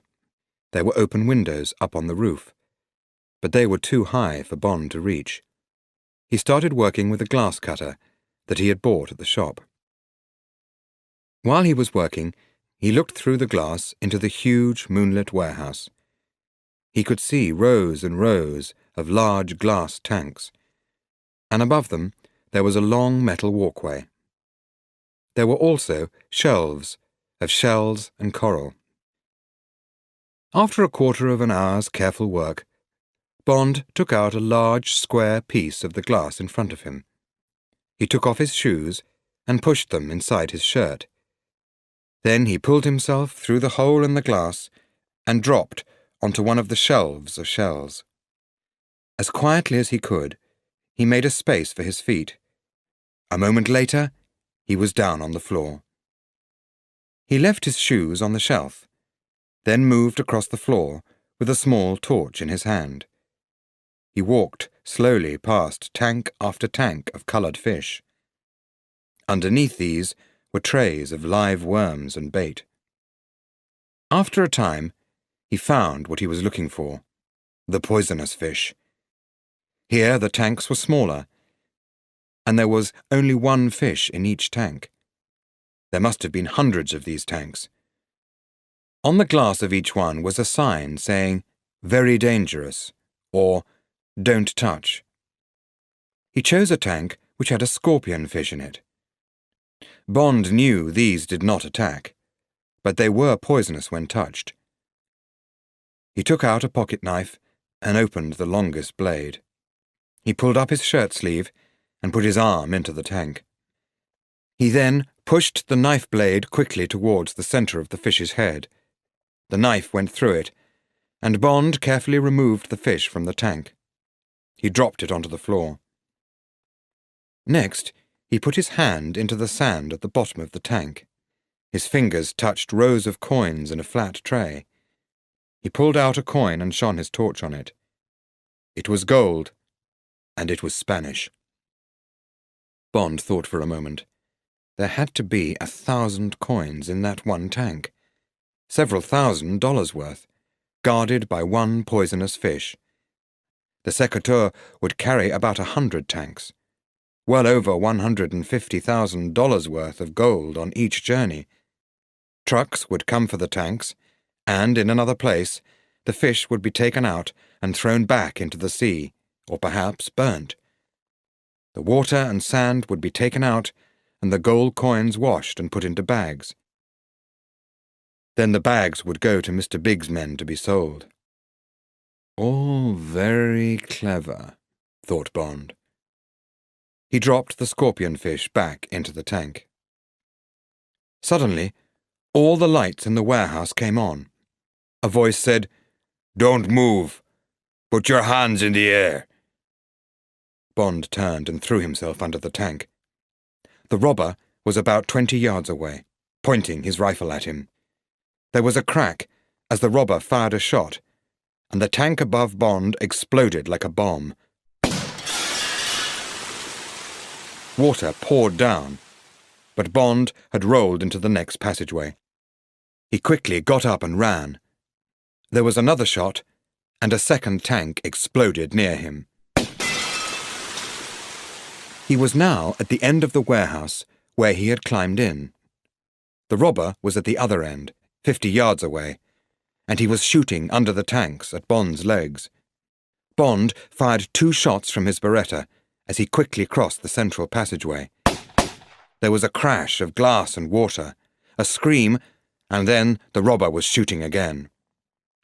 As Bond passed a row of much smaller tanks, he pushed one of them onto the floor. It left a space on the table. He ran to get his shoes, then quickly ran back and jumped up onto the table. There was a moment's silence as Bond hid on the table and put his shoes back on. Then the robber shouted, "Come out, or I'll bomb you out! Drop your gun on the floor and come down the central passageway with your hands up. I won't shoot. We'll have a little talk." "Okay," replied Bond after a moment. "I don't really have a choice." He dropped his Beretta on the floor. Then he took the gold coin from his pocket and held it tight in his injured left hand. He walked slowly along the central passageway with his hands up, and stopped halfway up the passage. The robber came towards him.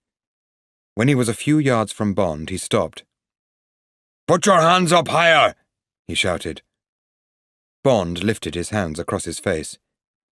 Between his fingers, he saw the robber move something on the floor with his foot. Suddenly, Bond guessed what had happened to Leiter. But there was no time to think about it now. The robber moved nearer. At that moment, Bond dropped the gold coin from his left hand. The robber looked down, and Bond moved quickly. He reached out with his right foot, and the steel-capped shoe almost kicked the rifle from the man's hands. At the same time, the robber fired the gun, and the bullet went through the glass roof. Bond threw himself at the man's stomach. The robber began to fall backwards, and Bond kicked again with his steel-capped shoe. It hit the robber's knee, and the man screamed with pain and dropped his rifle. As he fell to the ground, a large part of the floor moved and suddenly started to open. The robber almost disappeared down the black opening of a trapdoor. He gave a scream of fear as his fingers caught the edge of the floor. Bond looked down. Behind the robber's terrified face, he could see nothing but blackness. But he heard the sound of water, and guessed that there was a way out to the sea, probably through narrow bars, and he could hear something moving down there. A hammerhead or a tiger shark? "Pull me out!" cried the robber. His eyes were wide with fear. "I'll tell you anything!" "What happened to Solitaire?" asked Bond coldly. "Mr. Big told me to arrange a kidnapping," said the robber. "2 men in Tampa, Butch and the lifer. They'll be at the Oasis bar. Now will you pull me out?" "And the American, Leiter?" asked Bond. "What happened to him?" "He called me early this morning. Told me to come here because the warehouse was on fire. When I got here, he said he wanted to search the place. He had a gun. He just fell through the trapdoor. It was an accident. We pulled him out before he was killed. He'll be okay." Bond looked over at the fingers holding the edge of the floor. He knew that the robber must have got Leiter over the trapdoor, then opened it. He imagined the robber laughing at Felix's half-eaten body. Bond suddenly became very angry, and he kicked the man as hard as he could in the back, twice. The robber screamed as he fell. There was a big splash, and more screams, as he was attacked by something in the water. Bond kicked the trapdoor shut, and there was silence.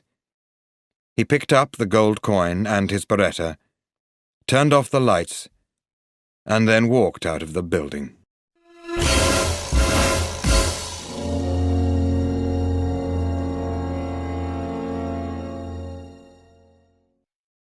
Chapter 15.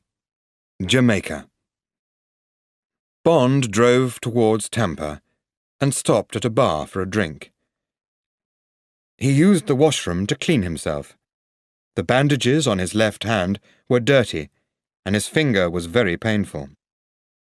He was very tired, but he got back into the car and drove towards the airport. He stopped at the first hotel that looked open and awake. It was 2 o'clock in the morning, and he went straight to bed. He woke up at midday and walked down the road to a cafe for a sandwich and a cup of coffee. Then he went back to his room and wrote a report for the FBI at Tampa. He said nothing in the report about the gold in the poisonous fish tanks. This would be Bond's secret. He did not want Mr. Big to know he had seen the coins. Later, he drove to the airport and left Leiter's car outside for the FBI to collect. Before he got on the plane, he telephoned the hospital in St. Petersburg. Leiter was no better, but no worse. Bond noticed an FBI agent watching him at the airport. He was certain that the agent was there to make sure that Bond got on the plane. They would be glad to see the last of him. Wherever he had gone in America, he had left dead bodies. The plane for Jamaica left at 5 o'clock.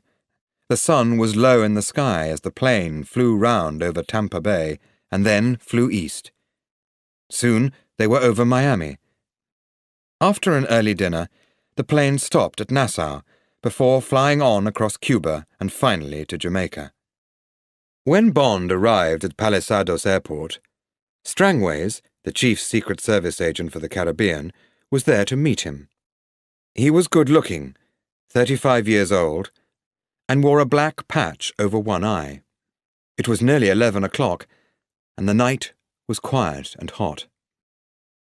The two men spoke very little until they were sitting outside Strangway's attractive white house.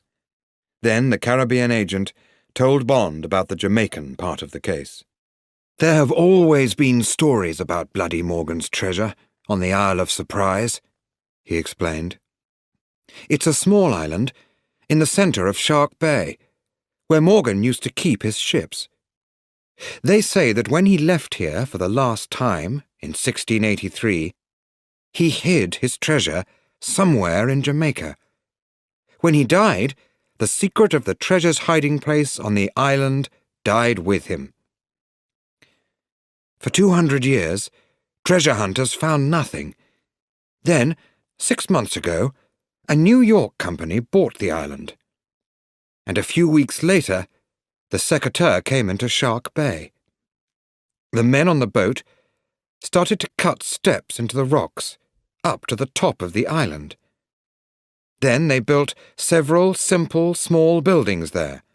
They said that they had come to collect shells and catch tropical fish for the Ouroboros Company. They bought large numbers of fish, shells, and coral from the Shark Bay fishermen. Then for a week there were explosions on the island, and the men on the boat told people that they were making a large fish tank in the ground. The Secateur visited every 2 weeks to collect the fish, shells, and coral.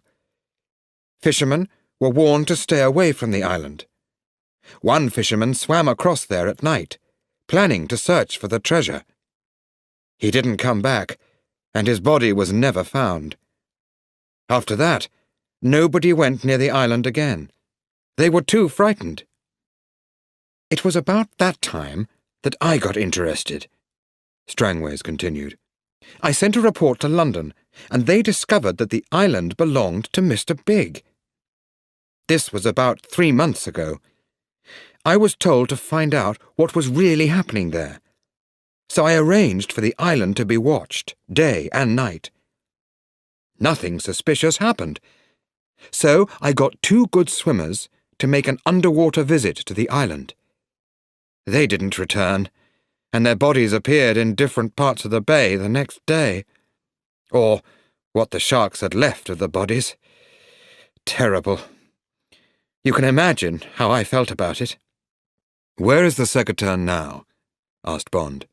"In Cuba," said Strangways. "It will be here in a week, the CIA tells me." "How many journeys has the boat made?" asked Bond. "About 20, said Strangways. Bond took a moment to think. So Mr. Big had already taken around £1 million in gold out of the island. "I've got you a house at Bow Desert. You can see the island from there," Strangways told Bond. "I've got you a car and a good man to work with you. His name's Quarrel, and he's the best fisherman and swimmer in the Caribbean. You should rest for a week until the Secateur comes in.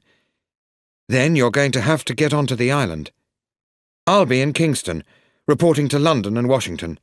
They'll want to know everything we do. Is there anything else I can do for you?" "Yes," said Bond. "I need a frogman's suit with a compressed air bottle, a good underwater harpoon gun, and an underwater torch. And all the information you can get me about sharks. Oh, yes, and a limpet mine."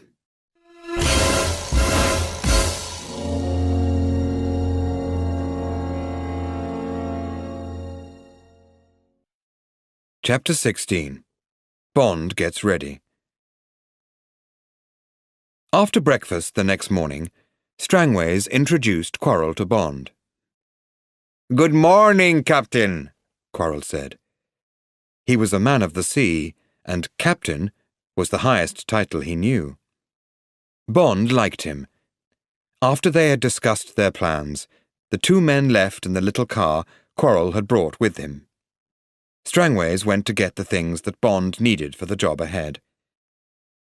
By 10:30, they were travelling down the little road that went to Shark Bay. The bay was C-shaped, and in the centre was the Isle of Surprise. Quarrel pointed towards the little buildings on the top of the island. There were trees all around them, and Bond looked at them carefully through Quarrel's binoculars. He looked at the place in the bay where the Secator would anchor when it arrived. Then Quarrel pointed to Bow Desert, in the middle of the western side of the sea. "That's where we'll work from," he said. They drove back onto the main coast road and stopped for lunch on the other side of the wide bay. Then they drove to the western end of the island, to the most beautiful beach Bond had ever seen. There was white sand reaching down to the sea and small fishermen's cottages with palm trees all around them. This was where they were going to stay for the week before going to Bow Desert. Bond went for a swim, while Quarrel went into the cottage and made it comfortable. Later, when the stars and the moon shone down, the sound of the sea died to a whisper. There was the short silence between the two great winds of Jamaica. Then the palm trees began to whisper again. "The Undertaker's wind," Quarrel told Bond. "It blows the bad air out of the island at night from 6 until 6. Then every morning the doctor's wind comes and blows the sweet air in from the sea. Well, that's what we call them in Jamaica." He grinned at Bond. "I guess you and the Undertaker's wind have got the same job, Captain." Bond laughed. The next day Bond began his training. Every morning before breakfast, he swam a mile up the beach and then ran back along the sand. At about 9 o'clock, he and Quarrel would go out in a canoe. The single sail took them fast through the water, up the coast to Bloody Bay and Orange Bay. Here they pulled the canoe up onto the beach and then went underwater hunting.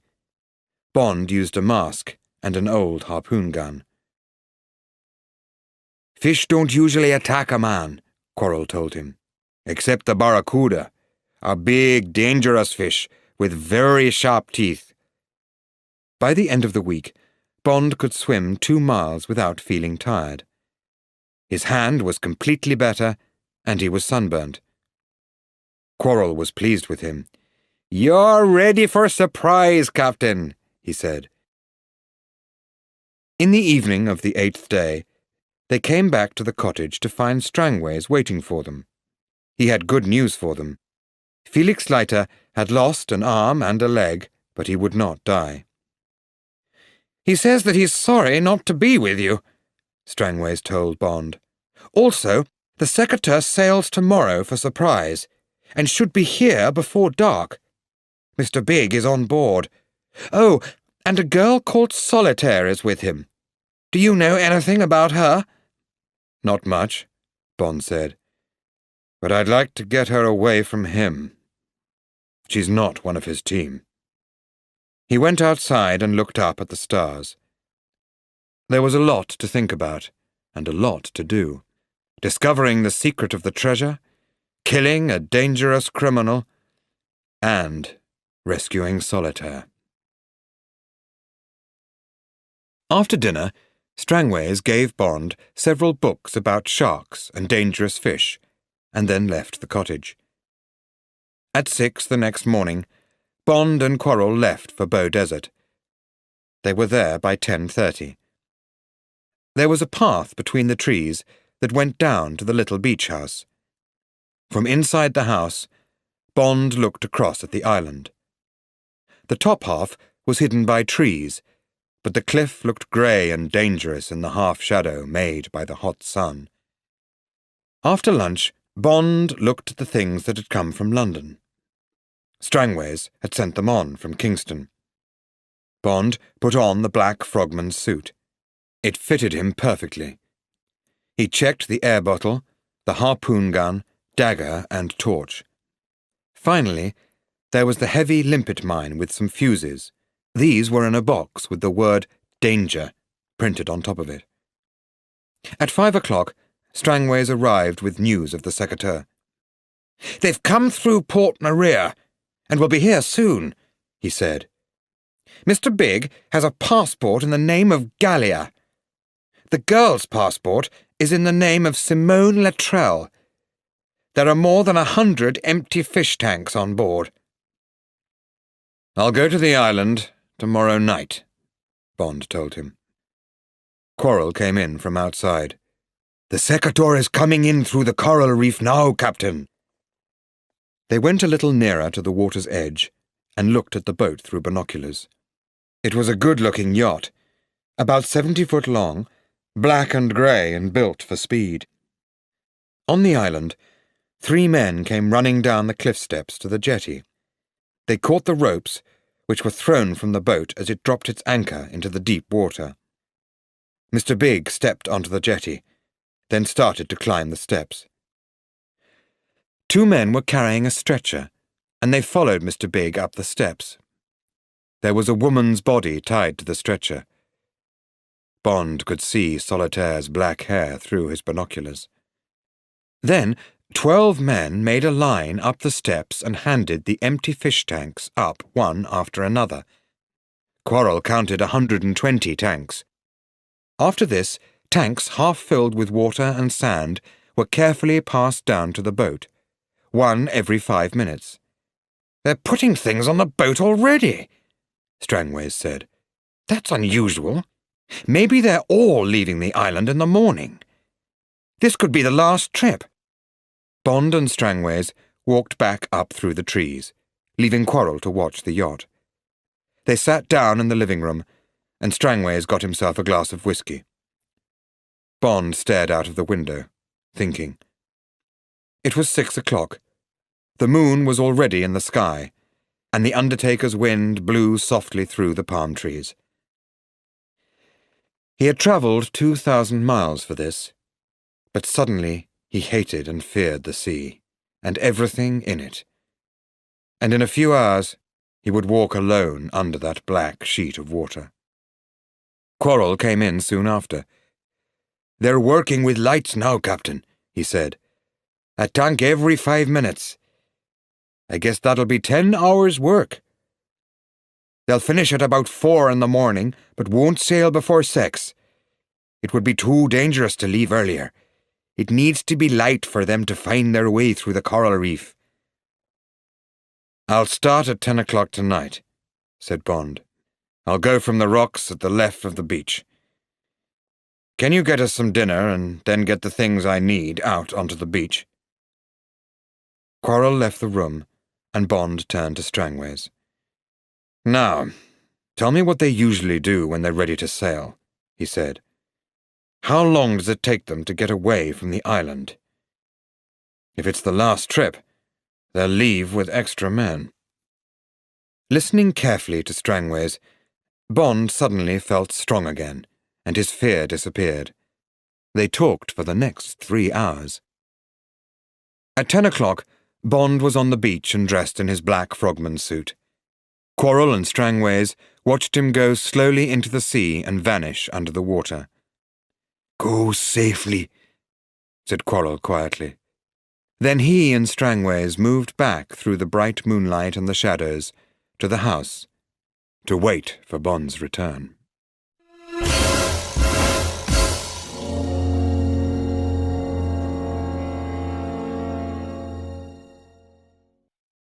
Chapter 17. Food for the Barracudas. The heavy limpet mine was tied to Bond's chest and carried him straight to the bottom of the sea. He was carrying the harpoon gun in his left hand, but he travelled fast through the water. He was warm in the frogman's suit, and breathed easily with the help of the compressed air. It took him 15 minutes to swim through 50 yards of the dangerously sharp coral reef, which was full of all sorts of sea life. He stopped and rested for a short time at the edge of the reef. Suddenly, he felt something moving tightly around both of his legs. It was an octopus. Bond tried to swim away, but the octopus was stronger than he had expected. In a moment, he would be pulled down flat onto his face. Then it might be impossible to fight the octopus with the heavy mine on his chest and the air bottle on his back. Bond quickly pulled the dagger from his belt and tried to attack the octopus between his legs. But then he was turned over onto his back and was lying on the sand. At that moment, he remembered the harpoon gun and reached for it. He pulled the trigger. Immediately, a thick black cloud came from the octopus's body. One of Bond's legs came free, and then the other.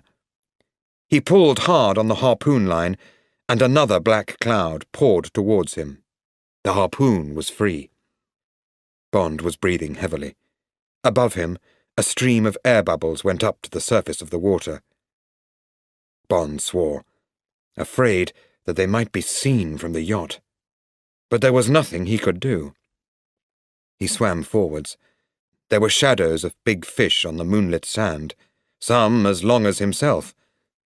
One shadow followed beside him, and he looked up to see a shark. Its nose was following Bond's line of air bubbles. After about a minute, it moved away. Then there were large barracudas moving above him and looking down out of their angry eyes. They were interested in him and his bubbles, and followed him silently. There were about 20 of them by the time Bond was near the island.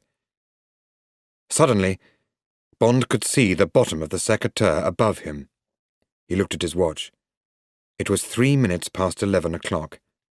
He took a 7-hour fuse from his side pocket and pushed it into the limpet mine. The rest of the fuses he buried in the sand. He did not want them to be found if he was caught. After this, he swam up, carrying the mine between his hands. He fixed it as carefully as he could to the bottom of the secateur and turned to swim towards some rocks.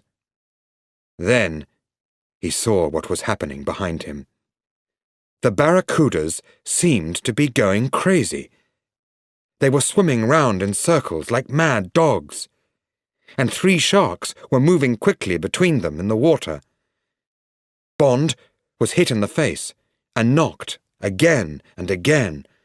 At any moment, his rubber suit would be torn and his skin broken and bleeding. Then the barracudas would smell the blood and be attacking him in seconds. He swam fast along the bottom of the boat, with his harpoon gun ready. Suddenly, the sea above him turned red. Pieces of something floated down towards him. He caught a piece and looked at it. Up above, someone was throwing dead fish and pouring blood into the water. Now Bond understood why there were so many barracudas and sharks around the island. Mr. Big was feeding them. They were his protection against people who wanted to have a look around, 3 of whom had already been half-eaten by the fish. Something hit Bond hard on his left shoulder, and a large barracuda swam away with a piece of black rubber in its mouth. Bond felt no pain as he swam wildly towards the rocks, but blood was coming from his shoulder, and water was starting to come in between the rubber frogman's suit and his skin. He was just about to swim up to the water's surface when he saw a wide hole in the rocks in front of him. A large rock lay on its side next to it, and Bond swam behind the rock. He turned in time to see the barracuda coming towards him again. He fired the harpoon gun and hit the fish in the center of its open mouth. The fish stopped and tried to close its mouth. Then it swam away, taking the gun, the line, and harpoon with it. Now Bond saw the cave that the large rock had been hiding. He swam through the opening for several yards, then stood up on soft sand. He shone his torch on the sides and ceiling of the cave. He guessed that it had been dug outwards from somewhere in the centre of the island, probably by Bloody Morgan's men. The big rock had been there to cover the entrance. The Shark Bay fishermen, who had disappeared 6 months ago, must have found it. Perhaps a bad storm had moved it. Then the fishermen had found the treasure and had gone to Mr. Big for help selling it. That had been a big mistake. Bond guessed that the fishermen had been killed and thrown into the Harlem River. Bond guessed that his air bubbles had been seen, but he had to go on. He had to stop Solitaire getting on the boat. He looked at his watch. 1/2 an hour after midnight. He felt the Beretta under his rubber suit. Had it been damaged by water? He moved on into the cave, shining the torch in front of him. After about 10 yards, there was a small light in the water ahead of him. He switched off the torch and moved towards it. There was a wide, shining pool beyond the end of the cave. Its white, sandy bottom was as bright as day. Bond stopped near the edge of the pool, in the shadows. He tried to think. Suddenly, he saw a thin stream of his blood moving into the pool from his shoulder. He had forgotten the injury from the barracuda, but now it began to hurt. Suddenly, there was a big splash from the pool, and 2 men were swimming towards him with knives in their hands. Before Bond could reach his own knife, they had pulled him up to the surface of the pool and out onto flat sand. His rubber suit was pulled off him, leaving him in swimming shorts. Bond looked up and saw Mr. Big sitting behind a small table. He had a pen in one hand, and there were papers on the table. He looked calm and bored. "Good morning, Mr. Bond," he said. "You took a long time coming. We saw your air bubbles some time ago." Bond was in a cave as big as a church. The pool covered half the floor. Then there was the narrow bit of sand he was standing on, and the rest of the floor was smooth, flat rock. Some steps went up behind Mr. Big, and there were bright lights on the walls. A group of men stood to Bond's left, watching him. There were hundreds of gold coins round their feet, and rows of wooden trays beside them. Some trays were on the floor and partly filled with coins. A man had stopped at the bottom of the steps. He was carrying a full tray of coins. In the left corner of the cave, 2 men stood next to a large metal pot. The pot was hanging over a fire. Beside it were gold cups, plates, and other things made of gold. Along the wall near them were rows of metal trays, each one filled with flat, bright gold. Mr. Big got up slowly from the table and walked over to the steps in the rock. He started to climb. "Bring Mr. Bond up," he said.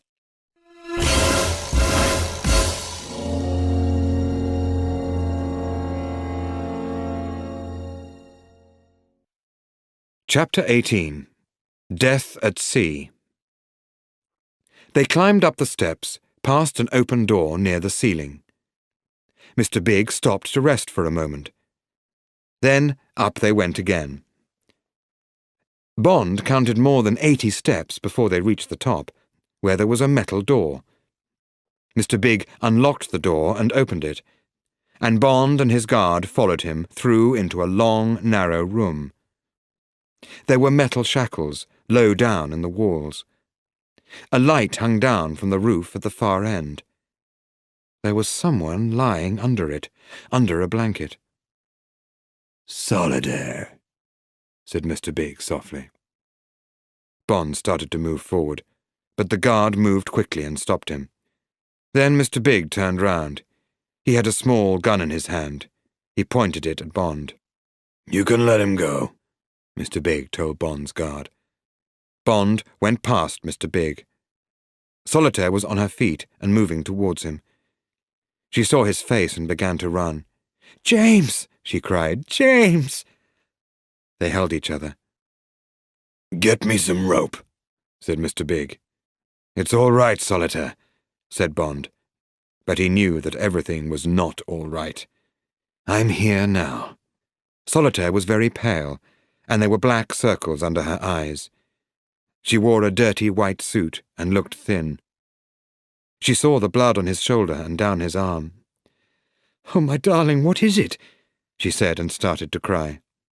"Tie them up," said Mr. Big. The black guard came towards them with rope in his hands. For a second or two, Bond thought about attacking him. "No, Mr. Bond," Mr. Big said simply. The guard tied Bond's arms behind his back. "Over there," said Mr. Big. He pointed at one of the shackles. The guard knocked Bond's legs from under him, and Bond fell onto his injured shoulder. The guard pulled him across to the shackle, then put the rope through the shackle and down to Bond's legs. He tied them together. Then he walked back to Solitaire and tied her to a shackle opposite Bond. Mr. Big looked at his watch. "Go," he told the guard.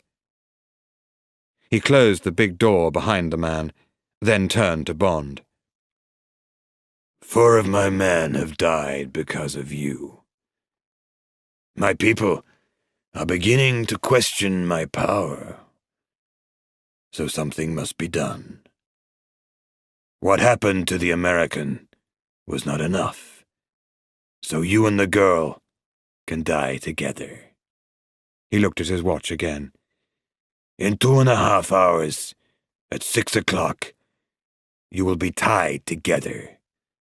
Then you'll be pulled through the sea behind the yacht when it leaves. The coral reef will cut you into pieces, and the sharks will smell the blood. They'll finish the job for me." Bond looked at him. "You're a big mass. That death will come very fast. Big and terrible death. If you kill us, that death will come very fast. I've arranged for it to happen." His mind was working fast while he spoke. He was thinking of the timed fuse in the limpet mine and counting hours and minutes. But would he and Solitaire be dead before that time came? He smiled at her, but she did not seem to see him. Suddenly she shouted, "I don't know! I can't see! It's so near, so close! There is much death, but—" "Solitaire!" shouted Bond. "Stop!" He was afraid that the strange things she saw in the future might give a warning to Mr. Big. She looked strangely back at Bond, but said nothing. "Nothing you have arranged can hurt me, Mr. Bond," said Mr. Big. He stood in the doorway and looked at them. "I'll leave you now. A short but very good night to you both." It was not yet light when the guards came for Bond and Solitaire. Their leg ropes were cut, and they were taken up to the open ground above. They stood by some trees, and Bond breathed in the cool morning air. As they stood waiting, they saw men walking past carrying things. Everyone was leaving the island. Bond moved nearer to Solitaire. After Mr. Big had left them, he had told her about the limpet mine. It would explode a few minutes after 6 o'clock. So it was important that the Secretary sailed at 6. If they were still on the jetty beside the boat, they would be killed with Mr. Big. Bond guessed that they would be pulled along at least 70 yards behind the yacht. The Secretary would go through the reef before them. With luck, the mine would explode before he and Solitaire reached the reef and were cut to pieces. But would they be killed by the explosion? They had talked all night and held each other. "Don't worry about me," Solitaire had told him. "I'm not afraid. although there is much death very close. Do you love me a little?" "Yes," Bond had told her. "I do." It was getting lighter now, and Bond could hear the sound of the boat's engines. Mr. Big appeared with a briefcase in his hand. He looked up at the sky and said in a loud voice, "Thank you, Bloody Morgan. We'll spend your treasure well." He turned towards the guards, who were staring at him. "Is everything on the boat?" he asked. "Yes, sir," replied one of the men. "Then take them down," Mr. Big said. The guards took Bond and Solitaire to the edge of the cliff and down the steps. Mr. Big followed them. There were 2 men on the jetty, standing next to the yacht's ropes. "Tie something round Mr. Bond's shoulder. I don't want any blood in the water yet," Mr. Big told Bond's guards. One of the guards cut some of Solitaire's skirt off and used it for Bond's shoulder. He cut their hands free, then pushed them together, face to face. Their arms were put round each other, and then they were both tied tightly together. One end of some of the rope on the jetty was tied to the back of the secateurs. The other end was tied to Solitaire and Bond. For a moment, Bond could see Mr. Big's watch. It was 5 minutes to 6. Mr. Big looked at them. "Their legs can stay free," he said, and he stepped onto the yacht. He went to the back of the boat and sat where he would be able to see Bond and Solitaire. The 2 guards went on board. The 2 men on the jetty untied the yacht's ropes and followed. Moments later, the secateur moved away from the island. "Look out!" said Bond, as he saw the rope disappearing fast into the water. Bond and Solitaire were suddenly pulled off the jetty and into the sea. For a second, they both went under the water, and then they were up again. The water was rushing past them, and they were pulled through the waves. "Breathe! Breathe!" shouted Bond. "Put your legs between mine!" After a time, the boat's speed dropped as the secateur moved slowly through the reef.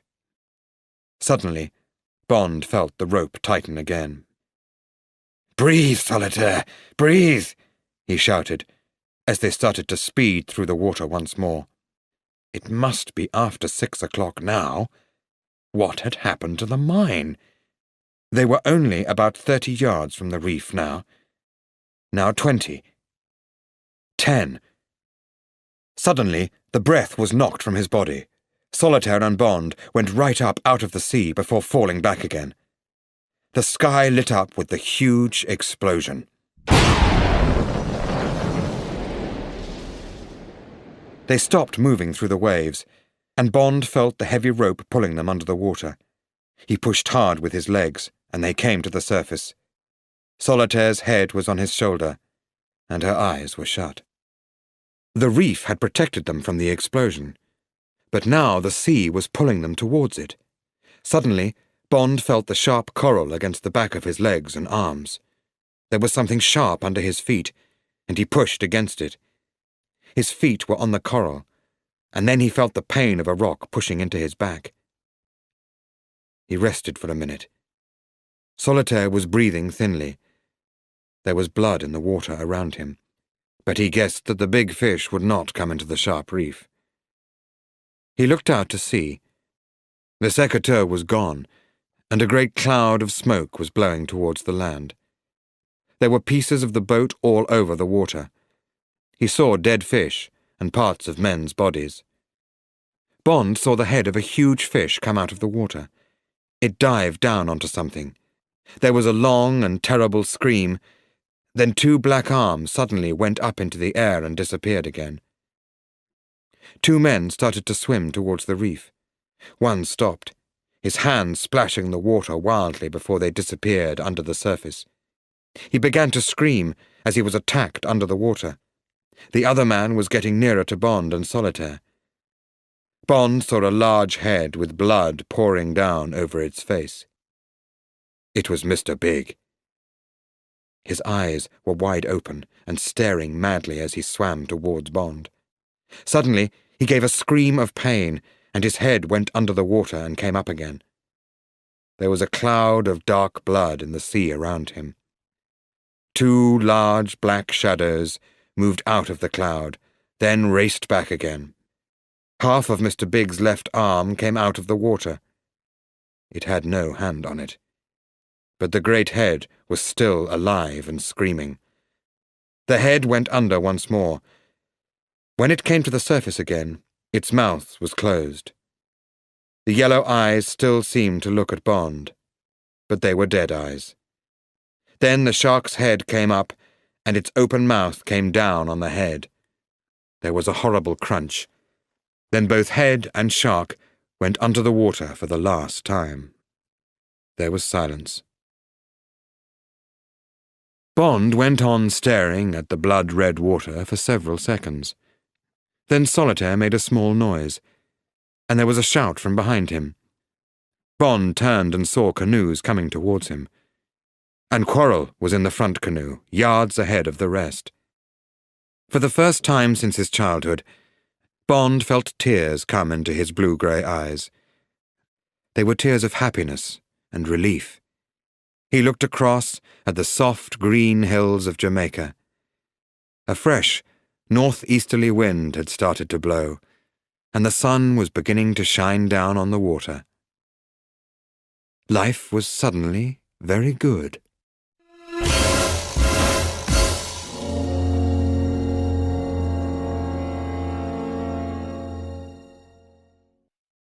Chapter 19.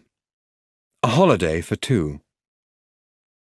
Quarrel brought them to the little beach at Bow Desert, and Bond half-carried Solitaire to the house.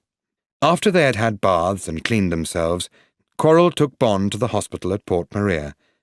The doctors worked on his shoulder, then Quarrel brought him back to the house. Bond was tired and covered in bandages. Another doctor had visited Solitaire, who'd been cut by the coral, but was not badly hurt. Some new clothes would be brought for her from Kingston the next day. There were police on the Isle of Surprise now. Strangways had gone straight to them and told them what had happened. The secretary, or what was left of her, was at the bottom of the sea in the bay, and police divers were on their way from Kingston. News reporters had heard about the explosion, and there was now a police guard at Bow Desert to keep them away. A full report was sent to M and to Washington. The information would be enough to arrest Mr. Big's men in Harlem and St. Petersburg for gold smuggling. Strangways arrived back from Kingston soon after Bond returned from the hospital. He had a message from M. It read, "Have you put in a claim for us for the treasure? Please do. Well done. Take 2 weeks' holiday." "I put in a claim at Government House for you," said Strangways. "But the British and American governments will both want the treasure." They talked some more. Then Strangways left. The evening was cool after the hot day. Solitaire came out of the house and walked across the grass. She was not wearing any shoes, and was carrying a tray with 2 glasses. She put it down on the garden table near Bond's chair. "I hope they're okay," she said. "I've never made a martini before." Bond looked up at her. She was wearing a pair of his white silk pajamas. She kissed him, then sat down on the warm grass and put her head against his knee. "You look wonderful," Bond told her. They sat for a while, looking out between the trees as the sunlight started to disappear. There was a crash of broken dishes from the kitchen at the back of the house. Then there was the sound of Quarrel shouting at someone. "Poor Quarrel," said Solitaire. "He's borrowed the best cook in the village and is making us a special dinner, but it's supposed to be a surprise for us." After they had eaten dinner, Bond told Solitaire about M's message. 2 weeks' holiday will be wonderful, but I'm badly hurt. I'll also need someone special who can look after me and help me to get better." Do you know of anyone? He asked and grinned at her. There was love in Solitaire's eyes as she looked up at him and smiled. Well, I haven't got any other plans for the next 2 weeks, she said.